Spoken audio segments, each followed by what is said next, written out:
하나님 말씀은 신약성경 요한복음 6장 1절에서 11절까지입니다.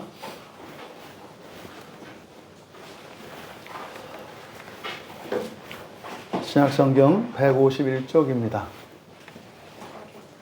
우리 같이 한 목소리로 함께 읽겠습니다. 그 후에 예수께서 디베랴의 갈릴리 바다 건너편으로 가심에 큰 무리가 따르니 이는 병자들에게 행하시는 표적을 보았음이로라. 예수께서 산에 오르사 제자들과 함께 거기 앉으시니 마침 유대인의 명절인 유월절이 가까운지라. 예수께서 눈을 들어 큰 무리가 자기에게로 오는 것을 보시고 빌립에게 이르시되 우리가 어디서 떡을 사서 이 사람들을 먹이겠느냐 하시니 이렇게 말씀하심은 신이 어떻게 하실지를 아시고 빌립을 시험하고자 하심이라. 빌립이 대답하되 각 사람으로 조금씩 받게 할지라도 200데나리온의 떡이 부족하리이다. 제자 중 하나 곧 시몬 베드로의 형제 안드레가 예수께 여짜오되 여기 한 아이가 있어 보리떡 5개와 물고기 2마리를 가지고 있나이다. 그러나 그것이 이 많은 사람에게 얼마나 되겠사옵나이까. 예수께서 이르시되 이 사람들로 앉게 하라 하시니 그곳에 잔디가 많은지라 사람들이 앉으니 수가 5,000명쯤 되더라. 예수께서 떡을 가져 축사하신 후에 앉아있는 자들에게 나누어 주시고 물고기도 그렇게 그들의 원대로 주시니라. 아멘. 잠시 기도합니다. 주님 앞에 제자들이 둘러 앉았던 것처럼 저희들 또한 오늘 하나님 말씀 앞에 앉았사오니 이 시간으로 주의 진리를 밝히 깨달아 알게 하여 주시고 이해할 수 없는 주의 진리를 믿음으로 받게 하여 주셔서 저희들의 모든 것을 새롭게 하시고 온전케 하시는 그 하나님의 새 창조의 시간이 되게 하옵소서. 감사하며 예수님의 이름으로 기도하옵나이다. 거룩한 주일로 하나님께 예배하기 위하여 나온 여러분들과 또 각 가정에서 예배에 참석하고 계신 여러분 모두를 환영하며 축복합니다. 이 시간으로 진리 안에서 주님과의 풍성한 교제가 이루어지는 시간 되기를 바라고 그 진리가 우리의 생명의 양식이 되어서 참으로 우리의 모든 것을 온전케 하시고 새롭게 하시고자 하시는 하나님의 뜻이 성취되는 이 시간 되기를 축복합니다. 예수님의 떡시험이라는 제목으로 말씀의 은혜를 나누고자 합니다. 성경을 보실 때 주의하셔야 될 것은 지금 우리가 보고 있는 성경에는 우리의 필요에 따라서 장절로 이렇게 구분되어 있습니다만 통째로 이게 하나의 글이라는 것을 여러분들이 늘 잊으시면 안 됩니다. 그래서 5장과 6장으로 이렇게 장이 바뀔 때 여기서 그냥 끊어버리면 안 된다 이 말입니다. 그러니까 연속성 속에서 글을 읽어가셔야 한다. 그러면 6장의 시작이 그 후에 이렇게 되어 있지 않습니까? 그러면 여기서 그 후에라고 할 때는 바로 5장에 이어지는 내용이잖아요. 그래서 5장의 내용과 연결이 되어 있습니다. 5장의 내용이 요지가 그거였지 않습니까? 믿지 않는다는 거예요. 그러니까 모세도 믿지 않았고 모세를 통해서 하나님이 구원의 방편으로 주셨던 율법의 무엇 하나라도 제대로 믿지 않았다는 겁니다. 그래서 그 율법이 지향하는 바, 또 구약의 선지자들이 전했던 하나님의 계시의 그 지향점, 최종적인 목적지, 거기가 하나님의 나라고 사실은 영생이고 그것이 부활인데, 그러니까 구약에 있는 구약의 선지자들과 모세에 의해서 계시되었던 이것들을 믿지 않고 그것을 따라 살지 않던 사람들은 하나님 나라의 복음과 영생의 복음을 믿을 수 없다는 거예요. 여러분, 이게 굉장히 중요한 문제입니다. 굉장히 중요한 문제예요. 오늘날 특히 우리 개신교인들에게 심각한 결함이 뭐냐면 바로 이 아랫부분입니다. 이 세상을 성속으로 나누어서 마치 이 세상 먹고 살아가는 일들은 뭐 하찮은 일이고 무슨 영적이고 구원받는 일들은 그건 가치 있는 일이라고 하는 이런 이분법적 사고는 굉장히 개신교인들에게, 우리나라 개신교인들에게 치명적인 결함이에요. 여러분, 하나님이 주셨던 그 십계명의 핵심, 왜 하나님이 십계명을 두 개의 돌판에 나누어서 주십니까? 이 세상 일과 하나님 나라의 일이 떨어져 있지 않다는 거예요. 직결되어 있다는 거예요. 그래서 성경에서 굉장히 강조하는 것이 뭐냐면 하나님을 믿는 그 일의 가장 기본적인 것은 부모님께 효도하는 일이에요. 여러분, 이거는요, 뗄래야 뗄 수가 없다니까요. 그러니까 부모에게 최소한 효도해야 된다라고 하는 이런 도덕적 판단을 가지고 있어야 되고, 또 하나, 부모님을 섬기고 효도하는 일이 기쁘고 즐거운 이런 감성을 가지고 있어야 하고, 또 그것을 하고자 하는 소원과 어떤 의지, 뜻, 이런 것이 있어야 되는 거예요. 그래야 하나님을 믿을 수 있다니까요. 예수님을 통해서 주신 가장 큰 계명, 구약의 모든 계명을 사랑으로 종합하셨잖아요. 그때 예수님이 주셨던 사랑 계명이 어떻게 됩니까? 하나님 사랑과 이웃 사랑이에요. 하나님 사랑은요, 잘못하면 이게 신비적이고 이게 관념적인 사랑이 되기가 쉬워요. 그래서요, 하나님 사랑을 어떻게 알 수 있습니까? 살과 뼈를 가진 사람 사랑을 통해서 하나님 사랑을 아는 거예요. 그러니까 사람을 사랑하지 않는 사람은요, 하나님 사랑할 수 없어요. 사랑하지 않는 사람은요, 하나님 사랑하지 않는 거예요. 바꿔 말하면요, 믿음도 마찬가지입니다. 믿음은 어떻게 구성되어 있다고 그랬어요? 우리를 믿으시는 하나님의 믿음. 그래서 우리가요, 나를 믿으시는 하나님의 믿음 안에 나의 믿음이 생겨나요. 이것이 우리들의 삶의 정황에서도 똑같습니다. 다른 사람이 나를 믿어줘도 내가 그 사람을 믿는 건 아니죠. 그래서 성경에서 이 믿음이라고 이야기할 때 그것은 우리의 사회생활 속에서도 그 믿음의 증거와 열매들이 나타나요.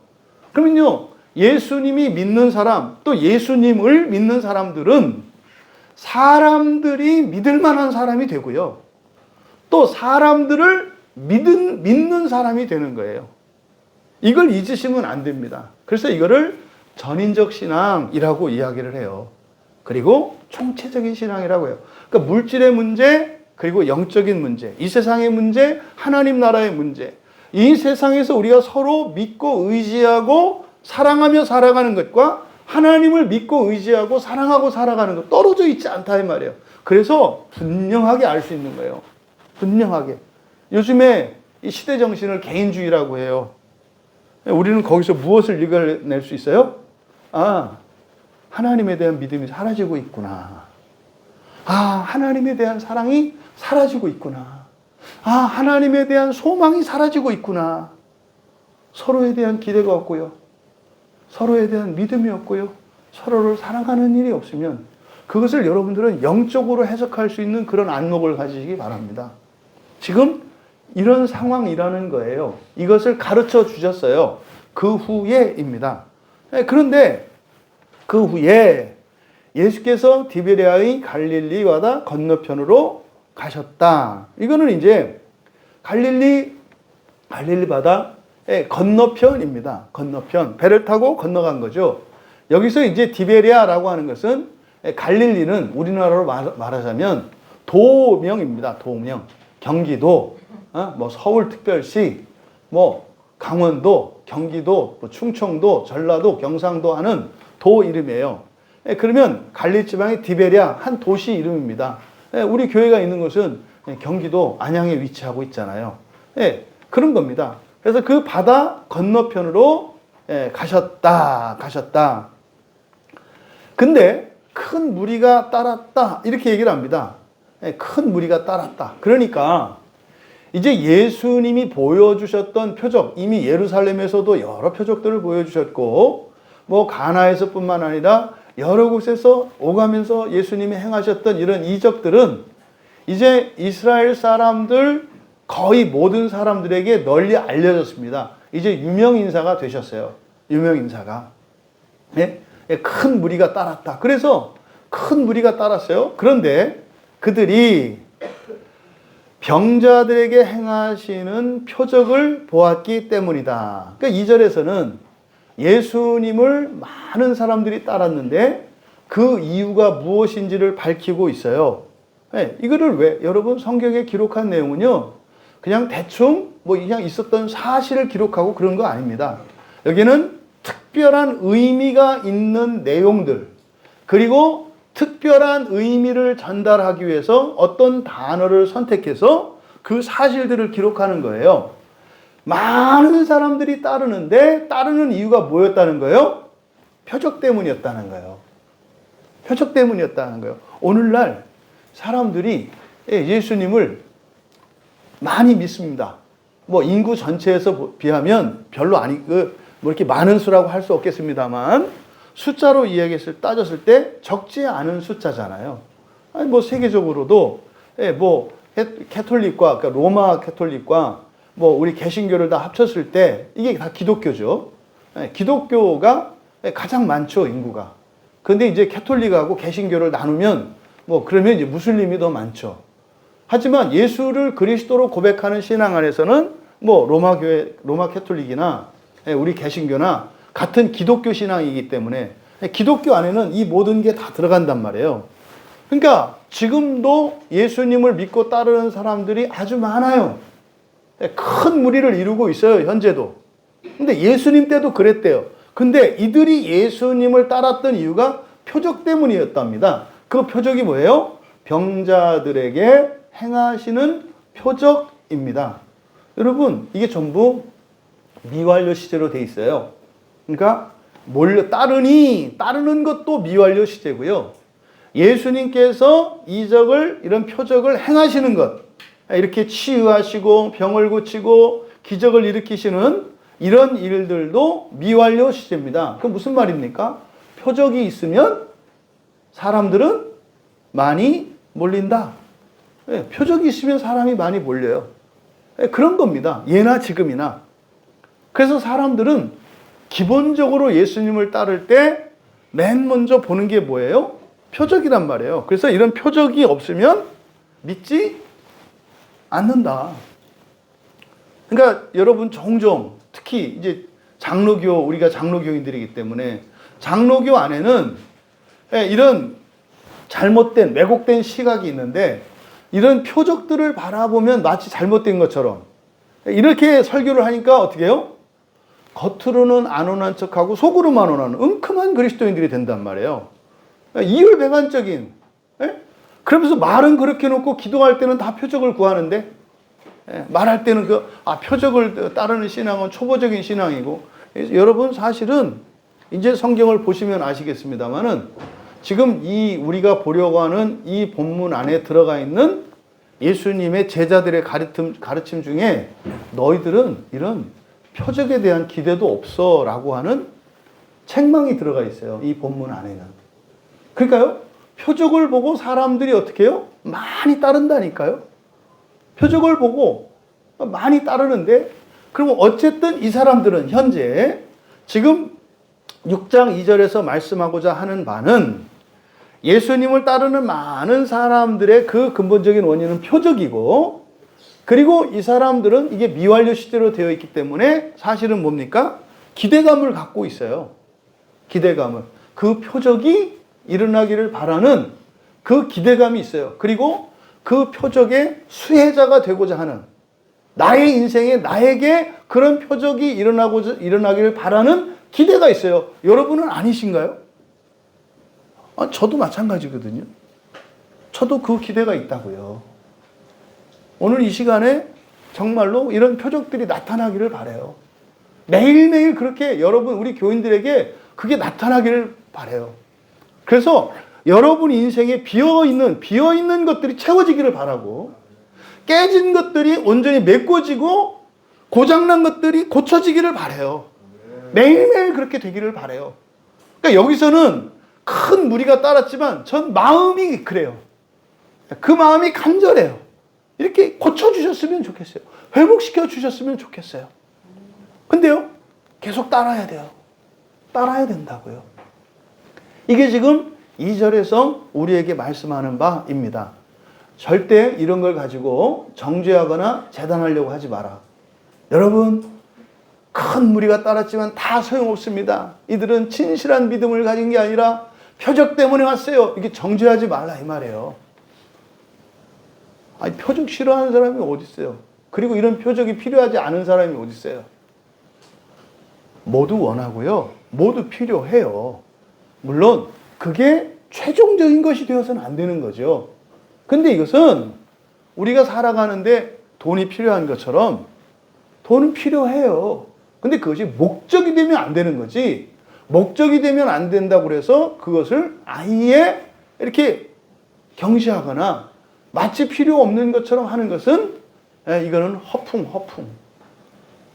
아니, 육체를 가지고 살고 있고 제한된 자원을 가지고 서로 경쟁해서 취하는 세상인데 어떻게 그 하나님의 이적과 표적을 바라지 않고 살아갈 수 있단 말이에요. 그렇지 않거든요. 이어서 예수님께서 3절에는 산에 오르셨대요. 그리고 제자들과 함께 거기 앉으셨다. 이거 보세요. 따르는 건 큰 무리예요. 근데 지금 요한은 예수님의 관심의 대상을 바꾸시는 거예요. 앞에서 예수님께서 유대인들을 대상으로 해서 말씀을 하셨잖아요. 그리고 지금 사람들이 많이 따라오니까 거기를 떠나셔서 피해 가시잖아요. 예수님은 절대 많은 사람들을 그렇게 원하지 않으세요. 피해 가신다고요. 그런데 어떻게 해요? 많은 사람들이 돼요. 많은 사람들이. 그런데 이제 예수님의 관심이 제자들에게 갑니다. 제자들에게.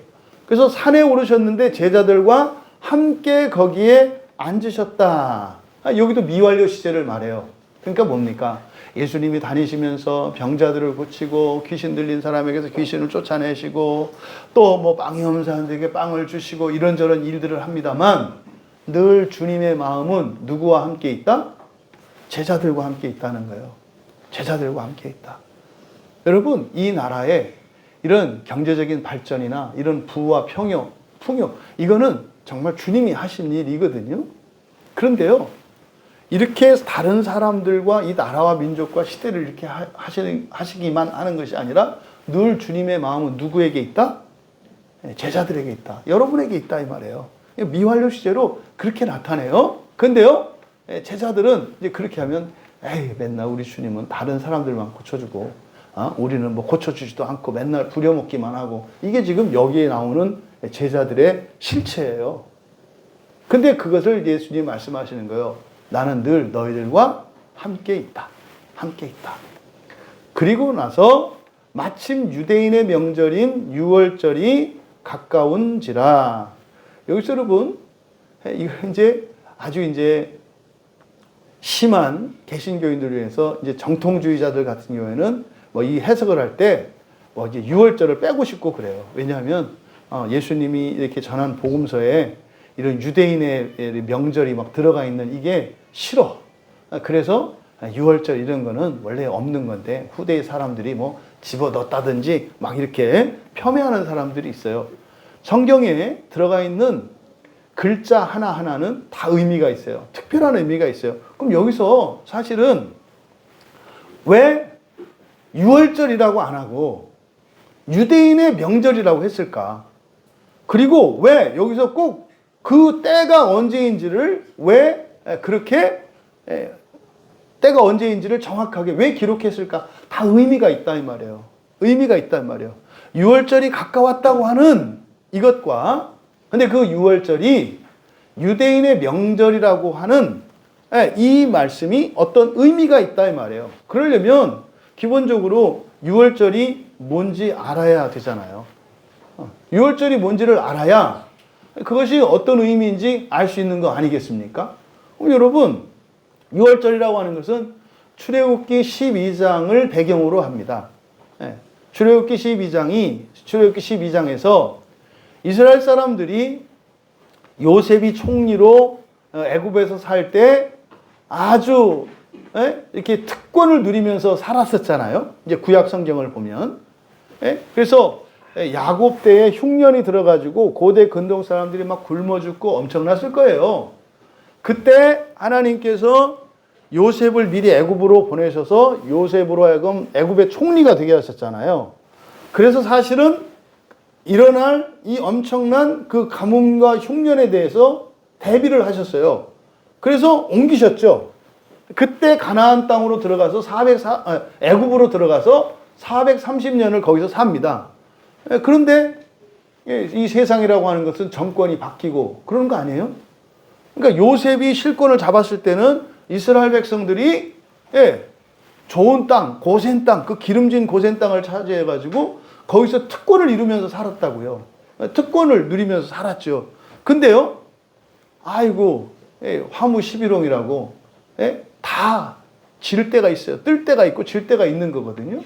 그러니까 요셉이 죽고 나니까 뭐 확 했겠습니까마는 조금 해서 이 유대 민족들이 힘을 잃어갔겠죠. 그러다 급기야 나중에는 어떻게 됐어요? 노예로 됐어요. 잊지 마세요, 여러분. 그 나라의 특권층이었던 유대 민족이었어요. 요셉이 들어가 있을 때는 엄청난 특권과 세제 혜택과 이런 비호를 받았던 유대 민족이에요. 그냥 이스라엘 사람들이 애굽에 들어가서 살았던 삶의 역사는 다 몰라도 하나님이 그들에게 복을 주셔서 살려주셨을 뿐만 아니라 엄청난 특권과 특혜를 줬는데 이놈들이 들어가서 타락했구나 이렇게 할 수 있어요. 왜요? 노예가 됐잖아요. 특권층이었던 민족이 노예가 됐으니까 중간 역사는 몰라도 알아요. 하나님이 은혜를 주셨는데 그 은혜가 은혜롭게 선을 위하여 구원을 위하여 이렇게 쓰임받은 게 아니라 뭐예요? 죄를 위하여 세상을 위하여 썩어질 것을 위해서 쓰인 거예요. 그러니까요. 그게 그들에게는 이게 복이 아니라 화예요. 그러니까 하나님이 거두시오. 잊지 마세요. 여러분들에게 있는 재산, 건강, 명예 이것이 여러분에게 해가 된다면 하나님은 가차없이 유보하실 수 있다는 걸 잊지 마세요. 반대로 겁먹지 마세요. 여러분들에게 주시는 건강과 재산과 여러분의 재능을 가지고 선한 일에 쓰시고 그 일을 위하여 살아가신다면 여러분 망할 일이 없어요. 걱정하지 마세요. 걱정하지 마세요. 그러니까 잘못하면 망한다고? 이렇게 생각하지 마시고 그거는 언제입니까? 죄가 틈탈 때 생각내야 하는 거고 일상에서는 어떻게 해야 돼요? 내가 선한 일을 위하여 하나님 나라 사명을 위하여 그렇게 살아간다면 내가 살아가는데 뭐 걱정할 거 없는 거구나. 지금 당장 어려울지라도 상관없는 거구나. 이게 언젠간 전화위복이 되는 거구나. 이렇게 살아가시면 돼요. 이렇게. 그때 어쨌든 이스라엘이 타락하고 부패했습니다. 그래서 특권층이었던 이스라엘 민족이 노예 민족이 돼버렸어요. 그러니까 이제 못 살겠다. 그래서 하나님이 모세를 보내셔서 구원하시잖아요. 그때 그러니까 애굽에서 나오는 그 마지막 날 밤, 그게 홍해를 가르는 사건이잖아요. 그날을 기념하는 게 바로 이 유월절입니다. 그러면요, 이 유월절은 이스라엘 달력으로는 1월 14일이에요. 그래서 전화번호 안내는 그래서 이게 구원의 전화인가 봐요. 모르는 거. 114, 1월 14일이 이스라엘의 달력으로는 이게 유월절입니다. 그러니까 출애굽한 그 달을 이스라엘에서는 1월 달로 삼아요. 이게 유대력이거든요. 거기에 이제 14일 날이 유월절입니다. 그러면 유월절은 어떻게 지키느냐? 무교병을 먹어요. 무교병. 그 누룩을 넣지 않은 무교병을 먹고요. 그 다음에 어린 양, 그때 마지막 날 마지막 재앙이 일어나는 재앙이 뭐예요? 장자를 죽이는 재앙이거든요. 그때 장자가 죽지 않고 살아날 수 있는 길을 천사를 통해서 가르쳐 주세요. 뭐합니까? 1년 된 수양을 잡아서 그 피를 문설주에 문지방에 발을하는 거예요. 그러면 심판하러 죽이러 첫째를 죽이러 내려온 이 심판의 사자들이 그렇게 어린 양의 피가 발려있는 그 집은 들어가지 않고 그 집은 건너뛴다는 거예요. 이게 유월이잖아요. 건너뛴다는 거예요. 유월이잖아요. 그래서 유월절을 지키는 것은 그 문설주와 지방과 인방에 발려있는 그 피의 주인인 원래 어린 양 있잖아요. 그 고기를, 그 피는 이제 문지방에 발랐고, 그리고 그 고기는 먹는단 말이에요. 그러니까 유월절을 지키는 것은 바로 그 피를 기념하는 겁니다. 유월절을 먹을 때. 그래서 이 유월절 양을 먹으면서 무슨 생각하는 거예요? 아, 이 어린 양의 피로 우리의 첫째가 살았지. 이거예요. 첫째가 살았지. 그래서 그걸 먹는 겁니다. 근데 먹을 때 유교병이 아니라 무교병을 먹어요. 무교병이라고 하는 것은 있는 그대로잖아요. 오늘 그 설교 제목이 뭐예요? 그래서 예수님의 떡시험이란 말이에요. 그랬더니 이제 우리 집사님이 또 한 분이 보리떡을 또 이렇게 준비를 했다 그러잖아요. 그러니까 여러분 기가 막히지 않아요? 그러니까 여러분들이 이 떡을 먹고 유월절의 은혜를 누리시기를 바랍니다. 어쨌든 그래서 이 떡과 무교병 떡과 그리고 어린 양의 고기를 먹는 거예요. 근데 이거는 가족이 먹든지 또 이웃과 함께 먹을 수도 있습니다. 이웃과 함께 먹을 수 있는 게 유월절 어린 양이에요. 그래서 그렇게 먹음으로써 유월절 만찬으로 유월절을 지키는 거예요. 근데 사실은 이 유월절은 1월 14일이 유월절의 시작인데, 그러니까 14일은 이스라엘의 모든 달력은 일주일 단위로 가는데, 첫째 날이 일요일이잖아요. 그렇죠? 일요일이 시작이잖아요. 그래서 일, 월, 화, 수, 목, 금, 토 그러면 1일부터 해서 7일이 주말, 일주일의 마지막이란 말이에요. 그러니까 14일이니까 주말이죠. 주말이잖아요. 그러면 그 다음 날부터 제 8일째 되는 날이잖아요. 그러니까 15일이니까 일주일을 기준으로 했어요. 1, 2, 3, 4, 5, 6, 7, 1, 2, 3, 4, 5, 6, 7 이렇게 했을 때 그 8일째 되는 그거는 사실은 1이잖아요. 1. 그런데 거기를 이제 무교절이라고 합니다. 1월 14일을 유월절이라고 하고 1월 15일부터 일주일간을 무교절이라 그래요.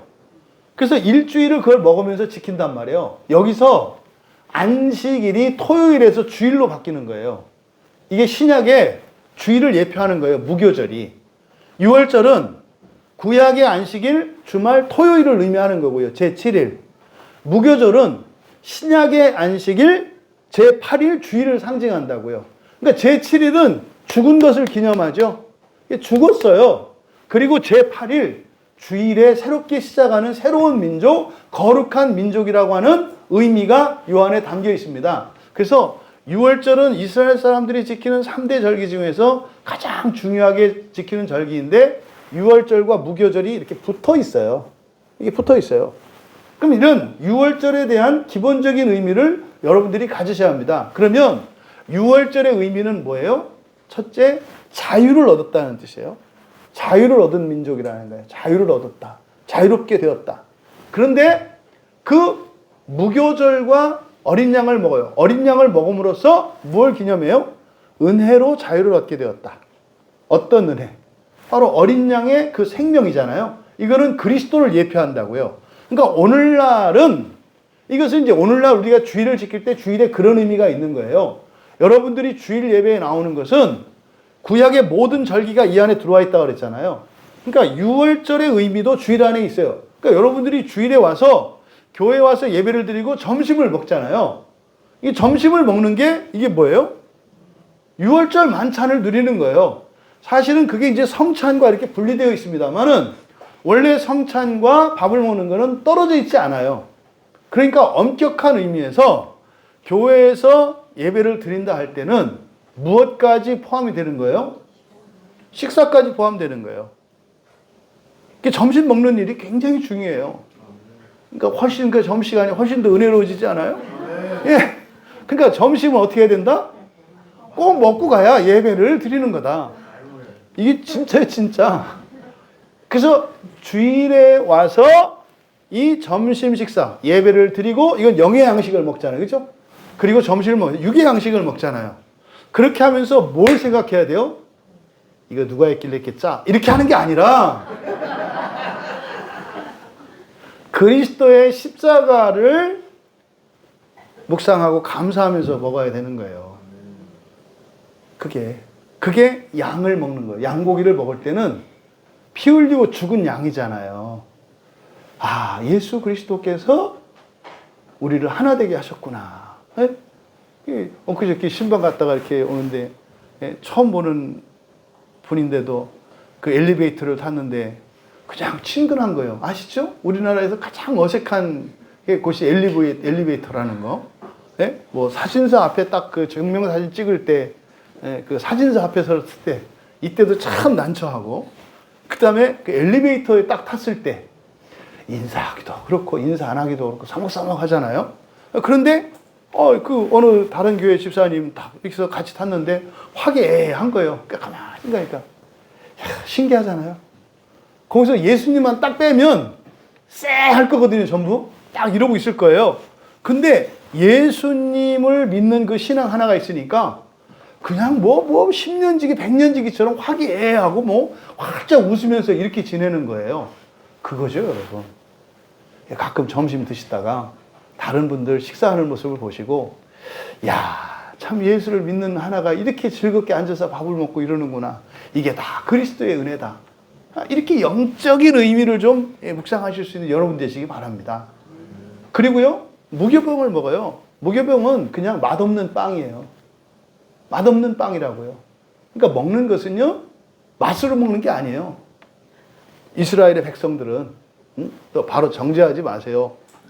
웃으면서 왠지 쎄한 게 느껴졌어. 그러니까 맛있는 거 먹어도 돼. 근데 뭐라?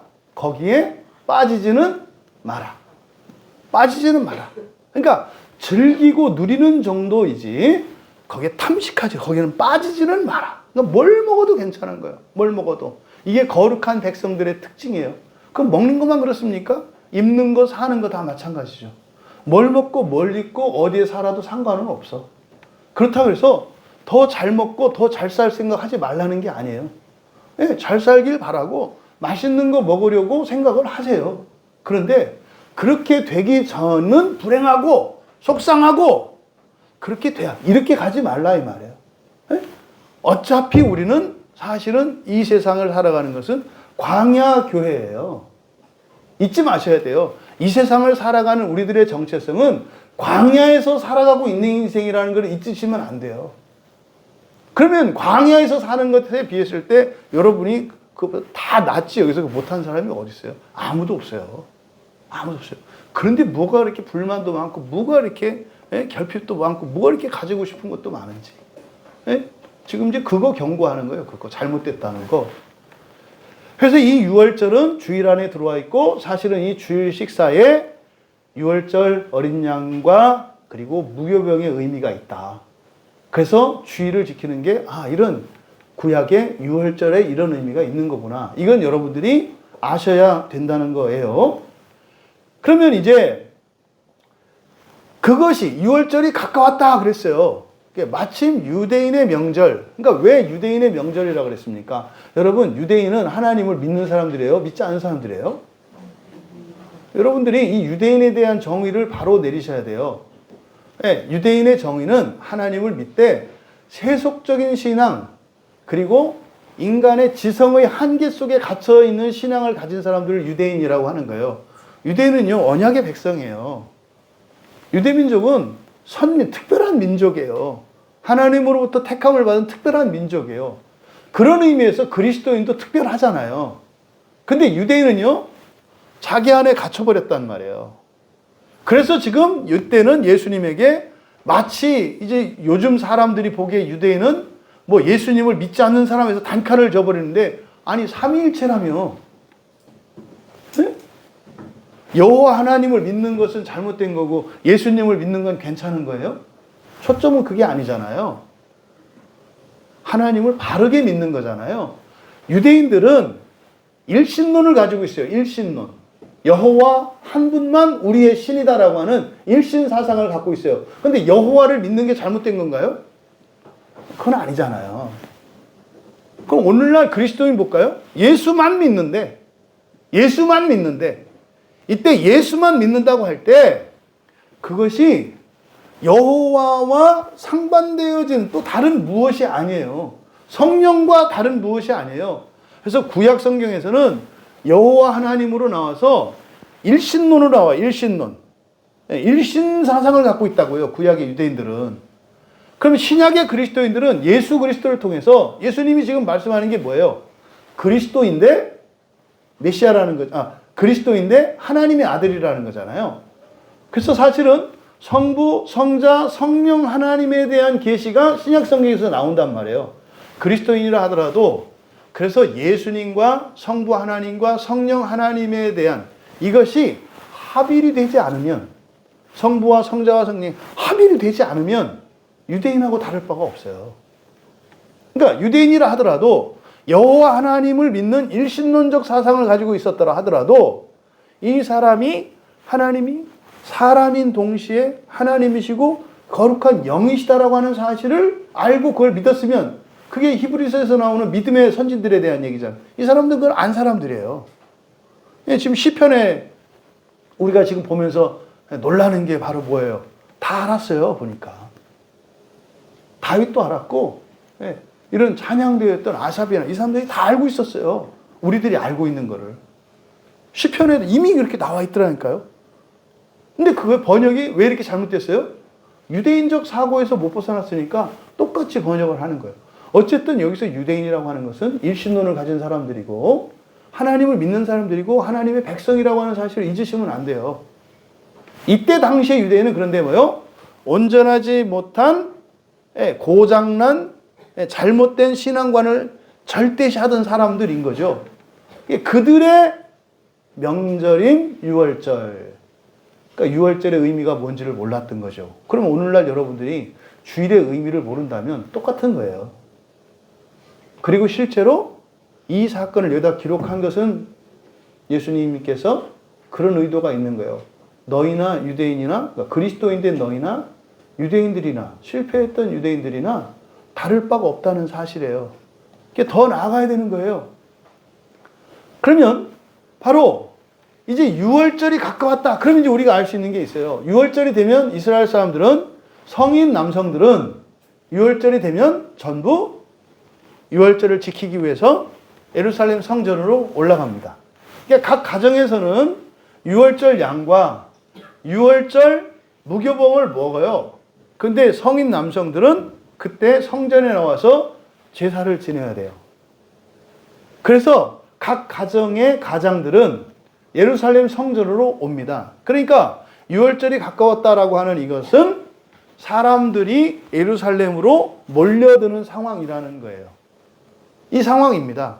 그러니까 여기에 예수님을 따랐던 큰 무리들은 무엇과 관계되어 있어요? 유월절과 관계되어 있다 이 말이에요. 그러니까요. 구약의 여호와 하나님을 믿던 사람들이에요. 그 사람들이 지금 어디로 몰려오고 있어요? 예수님께로 몰려오고 있어요. 그러니까 유월절을 지키러 오던 사람들인데 이 사람들이 방향을 돌려서 어디로 가요? 예수님께로 가고 있다고요. 그 5절에 그랬잖아요. 예수께서 눈을 들어 보시니까 어떻게 해요? 큰 무리가 자기에게로 오는 것을 보셨다. 이 큰 무리들은 유월절을 지키러 각 이스라엘 전역에서 또는 다른 나라에 살던 사람들도 유월절을 지키기 위해서 예루살렘으로 오던 사람이에요. 예루살렘 성전을 향해서 오던 사람들이에요. 이 사람들이 방향을 바꿨어요. 어디로? 예수님께로. 예수님께로. 요 얘기를 지금 여기서 하시는 거다 이 말이죠. 그럼 이들이 왜 그리 갔다고요? 오면서 예수님 소문 들은 거예요. 예? 오다가 국밥집에서 말죽거리에서 이렇게 국밥 하나 말아먹고 이제 가려고 딱 했는데 먹다 보니까 옆에서 수근수근 하는데 누가 38년 된 병자가 고쳐졌대. 어디서 막 했더니 귀신이 쫓아나고 죽었던 사람이 살아나고 막 수근수근 하는 거예요. 그러니까 예루살렘으로 유월절을 지키러 가던 사람들이 기가 쏠게 다 물어보는 거죠. 뭔 얘기요? 예수라는 사람이 있는데 말이지. 그가 그리스도라고도 하고 하나님의 아들이라고도 하는데 뭐가 뭔지 모르겠지만 하여튼 그 사람이 엄청난 기적을 일으키고 막 이런다네. 그랬더니 유월절을 지키러 가던 사람들의 관심이 확 바뀐 거예요. 이런 표적을. 지금도 이런 표적을 보고 막 집 나가는 사람들 많잖아요. 이 사람들은 원래 지금 예루살렘 하나님의 집이 예루살렘 성전 아니에요. 거기로 가다가 지금 딴 길로 샌 거 아니에요. 오늘날도 보세요. 오늘날도 이 교회가 예루살렘 성전이 될 수 있어요.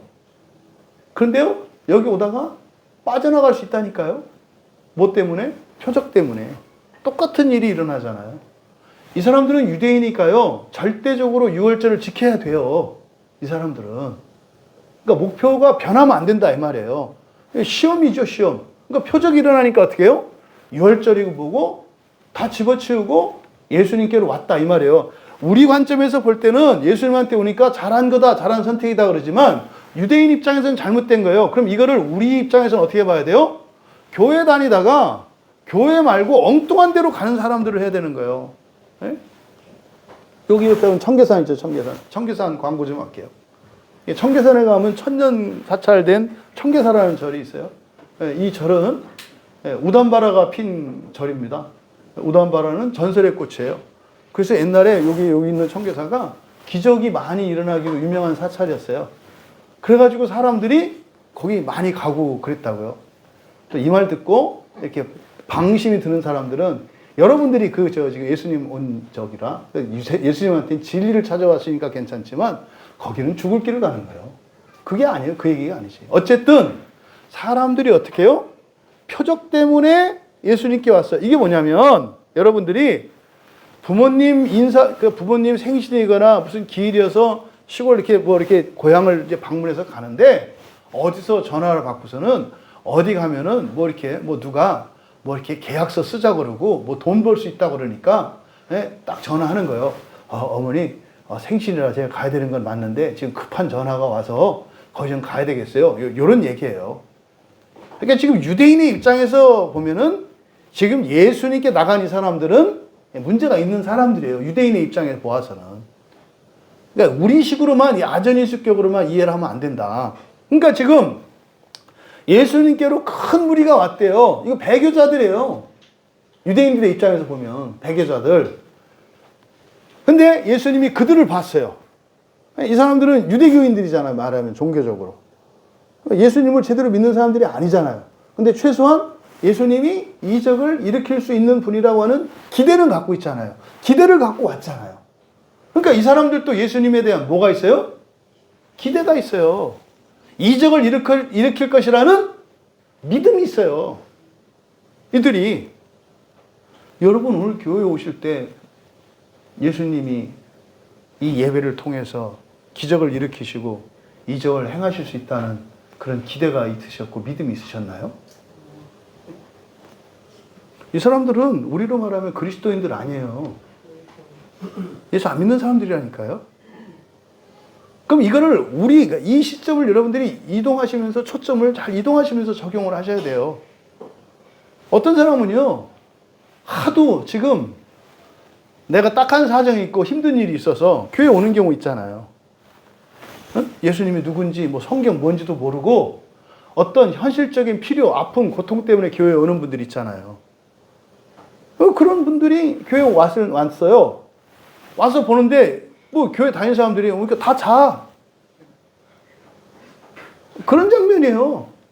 이분은 예를 들어서 오늘 가서 교회 가면 혹시라도 내 아들의 병이 고쳐질까? 우리 집에 큰 문제가 해결될까?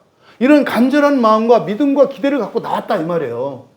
근데 와서 보니까 교인들은 꾸벅꾸벅 졸고 그냥 자고 있어요. 그럼 두 가지 생각이죠.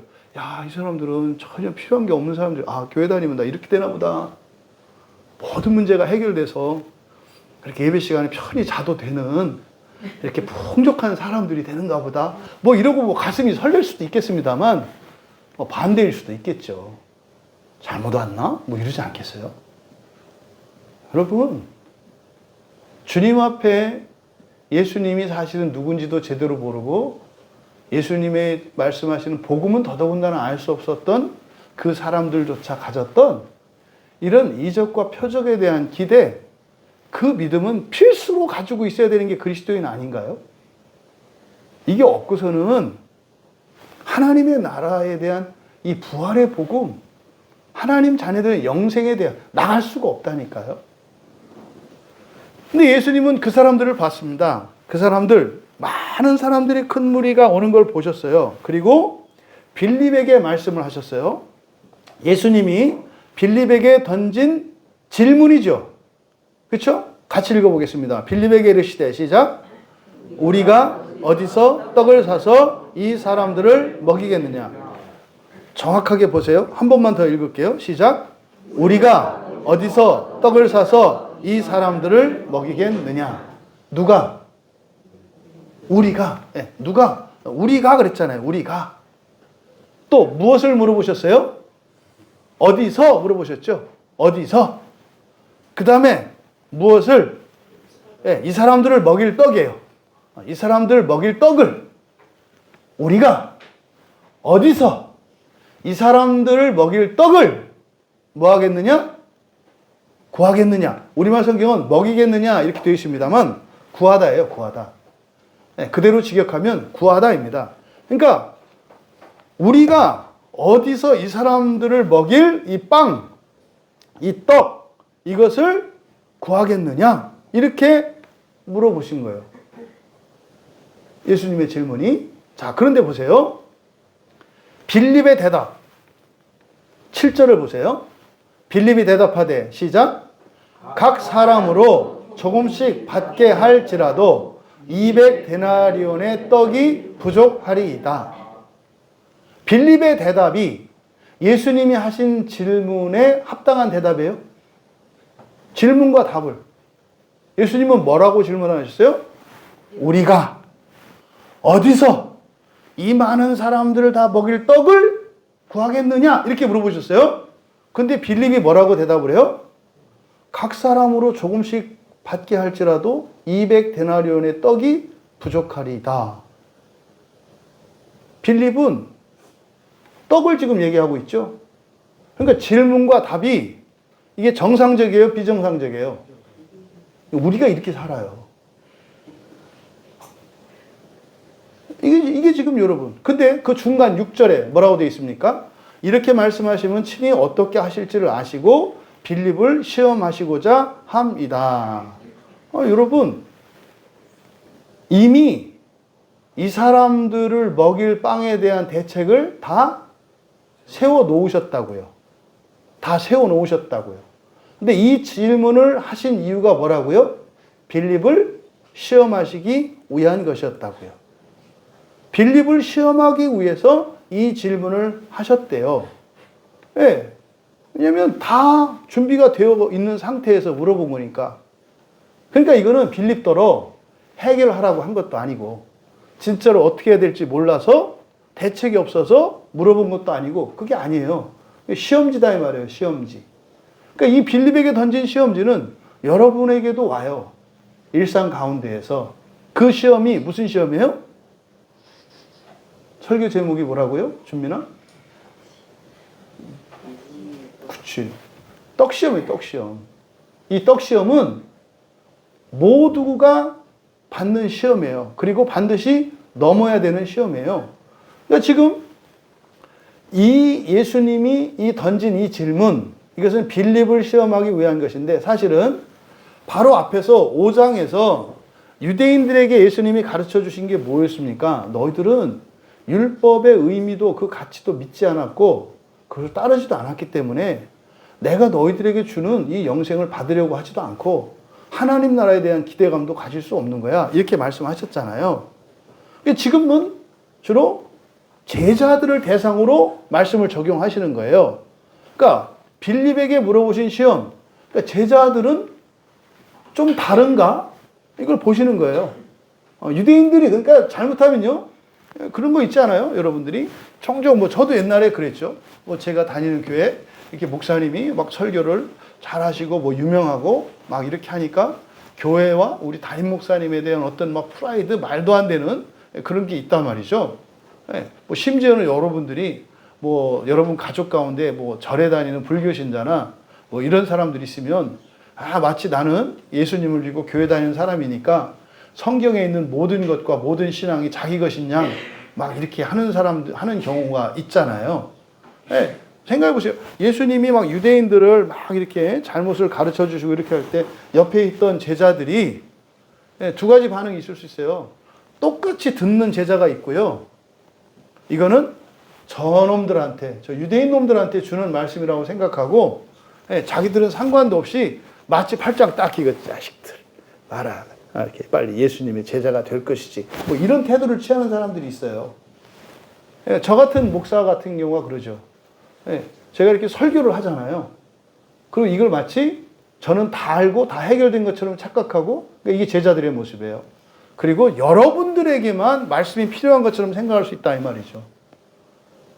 그러니까 예수님은 또 성령님은 이렇게 설교하는 저에게 저를 시험을 하신다고요. 너는 그렇게 설교하는데 너는 다른가? 이걸 시험을 하신다 이 말이에요. 이게 뭐 이제 시험 보는 게 뭐예요? 이게 설교 준비 시간이죠. 이때 이제 제가 시험을 본다고요. 그렇게 해서 이제 제가 틀린 거 답지 보고 풀어갖고 여러분한테 이렇게 전하는 거죠. 그러면 예수님의 이 시험의 의도는 뭔가? 이거는요, 사실과 진실에 대한 가르침을 주시는 거예요. 무엇에 대해서 주시는 가르침이라고요? 사실과 진실. 사실과 진실. 사실과 진실에 대해서. 그러니까 사실은 앞에 유대인들에게 말씀하셨던 것도 그거예요. 모세를 통해서 율법을 주셨죠. 이건 사실이죠.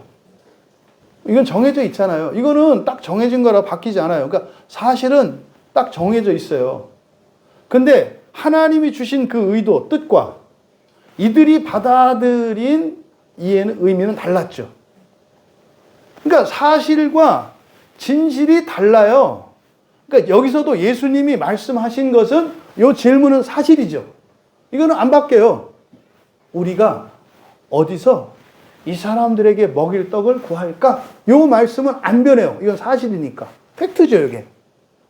그리고 예수님이 빌립에게 물어보셨죠. 이건 팩트예요. 그런데 시험하시기 위함이다. 그러니까 예수님이 이 말씀을 하신 의도가 있죠. 이것을 가지고 시험하시려고 하는, 무엇인가를 시험하시려고 하는 의도가 있잖아요. 그러니까 예수님이 그 말씀을 하신 의도, 의미, 이건 진의죠. 진의잖아요.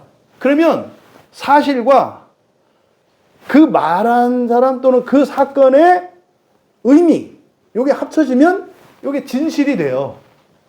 사실 자체는 의미가 없어요. 그러니까 여러분들이 그 법원에서 판결을 받으면 다 끝났다고, 그게 옳다고 생각하는데, 법원은요, 사실만 판단하는 데예요. 사실만 판단하는 데요. 그래서 죄 없는 사람이 죄인이 될 수도 있고요. 죄 있는 사람이 죄 없는 사람이 될 수도 있어요. 법원의 판단을 여러분 정확히 하셔야 돼요. 법원은 정의를 실현하는 데가 아니에요. 사실대로 판단하는 데요. 사실대로. 그래서요, 못된 놈들이 못되지 않은 것처럼 만드는 기술자들이 있죠. 이게 누구예요? 예, 또 변호사라고 하면 그 직업 전체를 하니까 이게 법꾸라지라 그래. 법꾸라지. 법을 가지고 선한 사람을 악한 사람으로 만들고 악한 사람을 선한 사람으로 만드는, 제가 여러분들한테 개인적으로 부탁드려요.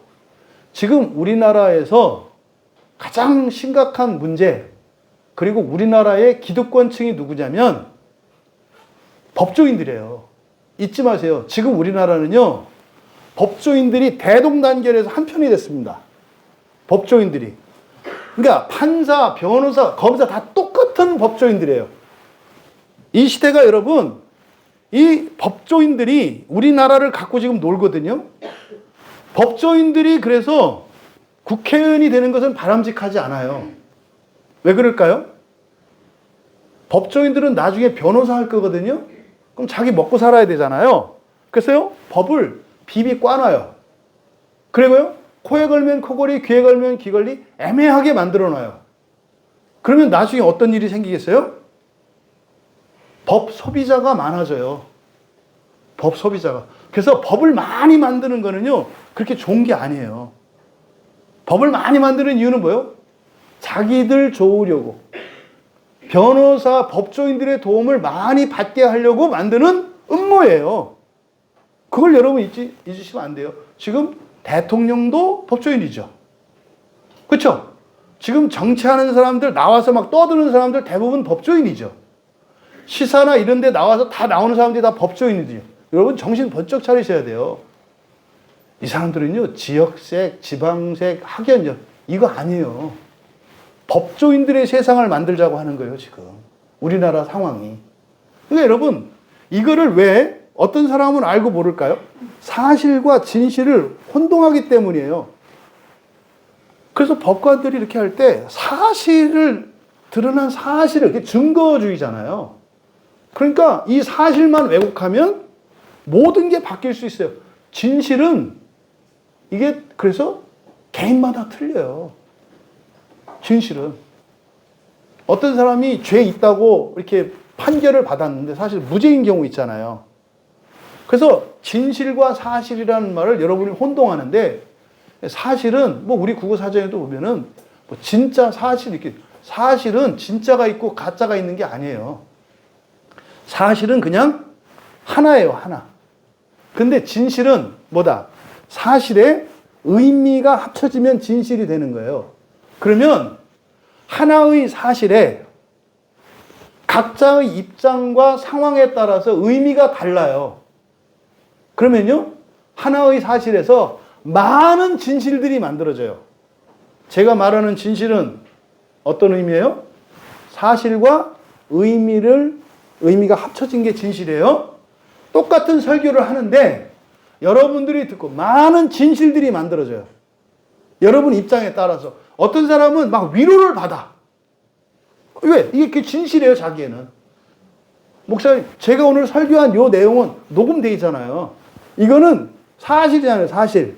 근데 그 설교된 그 사실을 듣고 여러분들이 의미를 부여하죠.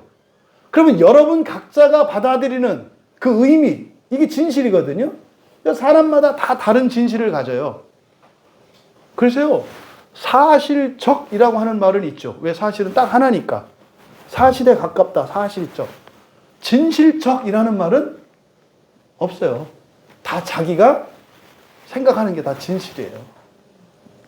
그러니까 여러분들이 누구와 다툴 때는 그래서 무엇을 갖고 다퉈야 되는 거예요? 사실만 갖고 다퉈야 되는 거예요. 사실만 갖고. 진실 갖고 다투면은 그거는 끝이 안 나. 너도 진실이고 나도 진실이거든. 너 아까 집에 들어올 때 인상 썼잖아. 나 무시했잖아. 나한테는 그게 진실이에요. 근데 사실은 있죠. 아까 들어올 때 어떤 표정이었던 그 사실은 있지. 그러니까 나는 그런 의도가 전혀 없었어. 바로 지금 이제 집 앞에 들어오다가 문턱에 걸려가지고 꽁꽁 얼어있는 발, 엄지발가락을 팍 채가지고 지금 아파갖고 이렇게 인상 쓰고 들어왔을 뿐이야. 근데 사실이야. 그러니까 나의 진실은 뭐예요? 이렇게 얼굴을 찡그릴 만큼 아픈 게 나의 진실이잖아요. 근데 집에서 맞이한 이 사람의 진실은 뭐예요? 너 나보고 인상 썼지? 이거잖아요. 그러니까 이 사실과 진실, 성경도 마찬가지입니다. 성경은요, 사실이 담겨 있어요. 그리고 거기에는 하나님의 진실이 담겨 있어요. 이걸 진리라고 해요. 그러면 우리가 성경이라고 하는 사실을 통해서 진리를 발견해야 돼. 진리는 뭐야? 하나님의 뜻이잖아요. 근데 우리는 우리 각자 그를 이해하고 우리 마음대로 생각해서 의미를 부여하잖아요. 그러니까 나의 진리와 나의 진실과 하나님의 진실, 다시 말해서 어떤 사건에 대한 나의 믿음과 나의 뜻과 하나님의 뜻이 다르다 이 말이에요. 지금 예수님이 이걸 가르쳐 주시려고 하는 겁니다. 그러니까요, 그럼 보십시오. 여러분이 예수님의 말씀이라는 그 사실, 그것을 알기 위해서는 사실은 전제가 돼야 될 게 있어요. 그 말씀을 하신 예수님이 누구냐는 거예요. 누구냐라고 하는 예수님에 대한 선지식이 있어야 돼요.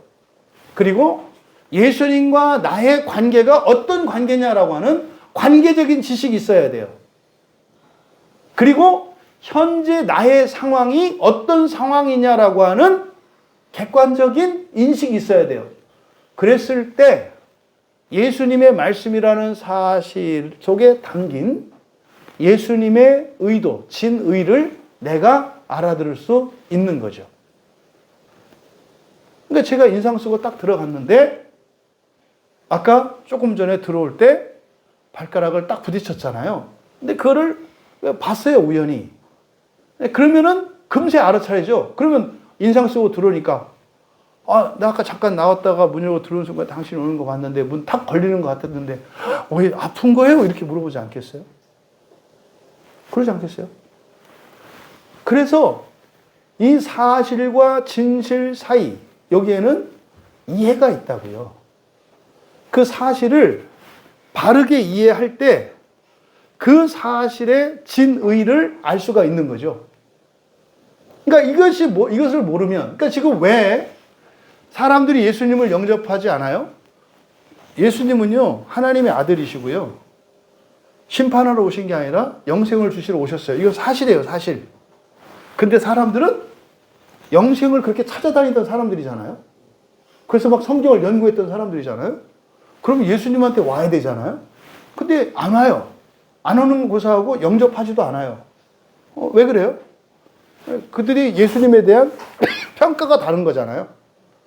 그러니까 사실과 진실 사이에 바로 이 이해로 인해서 진실이, 다른 진실들이 만들어질 수가 있어요.